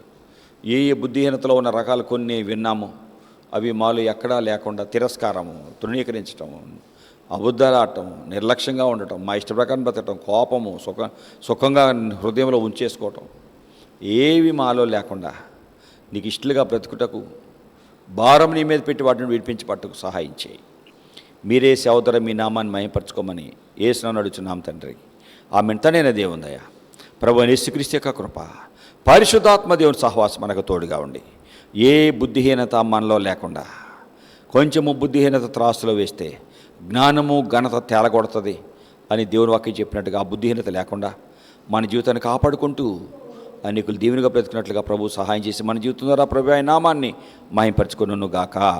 Amen, amen, amen. అందరికీ వందనాలు.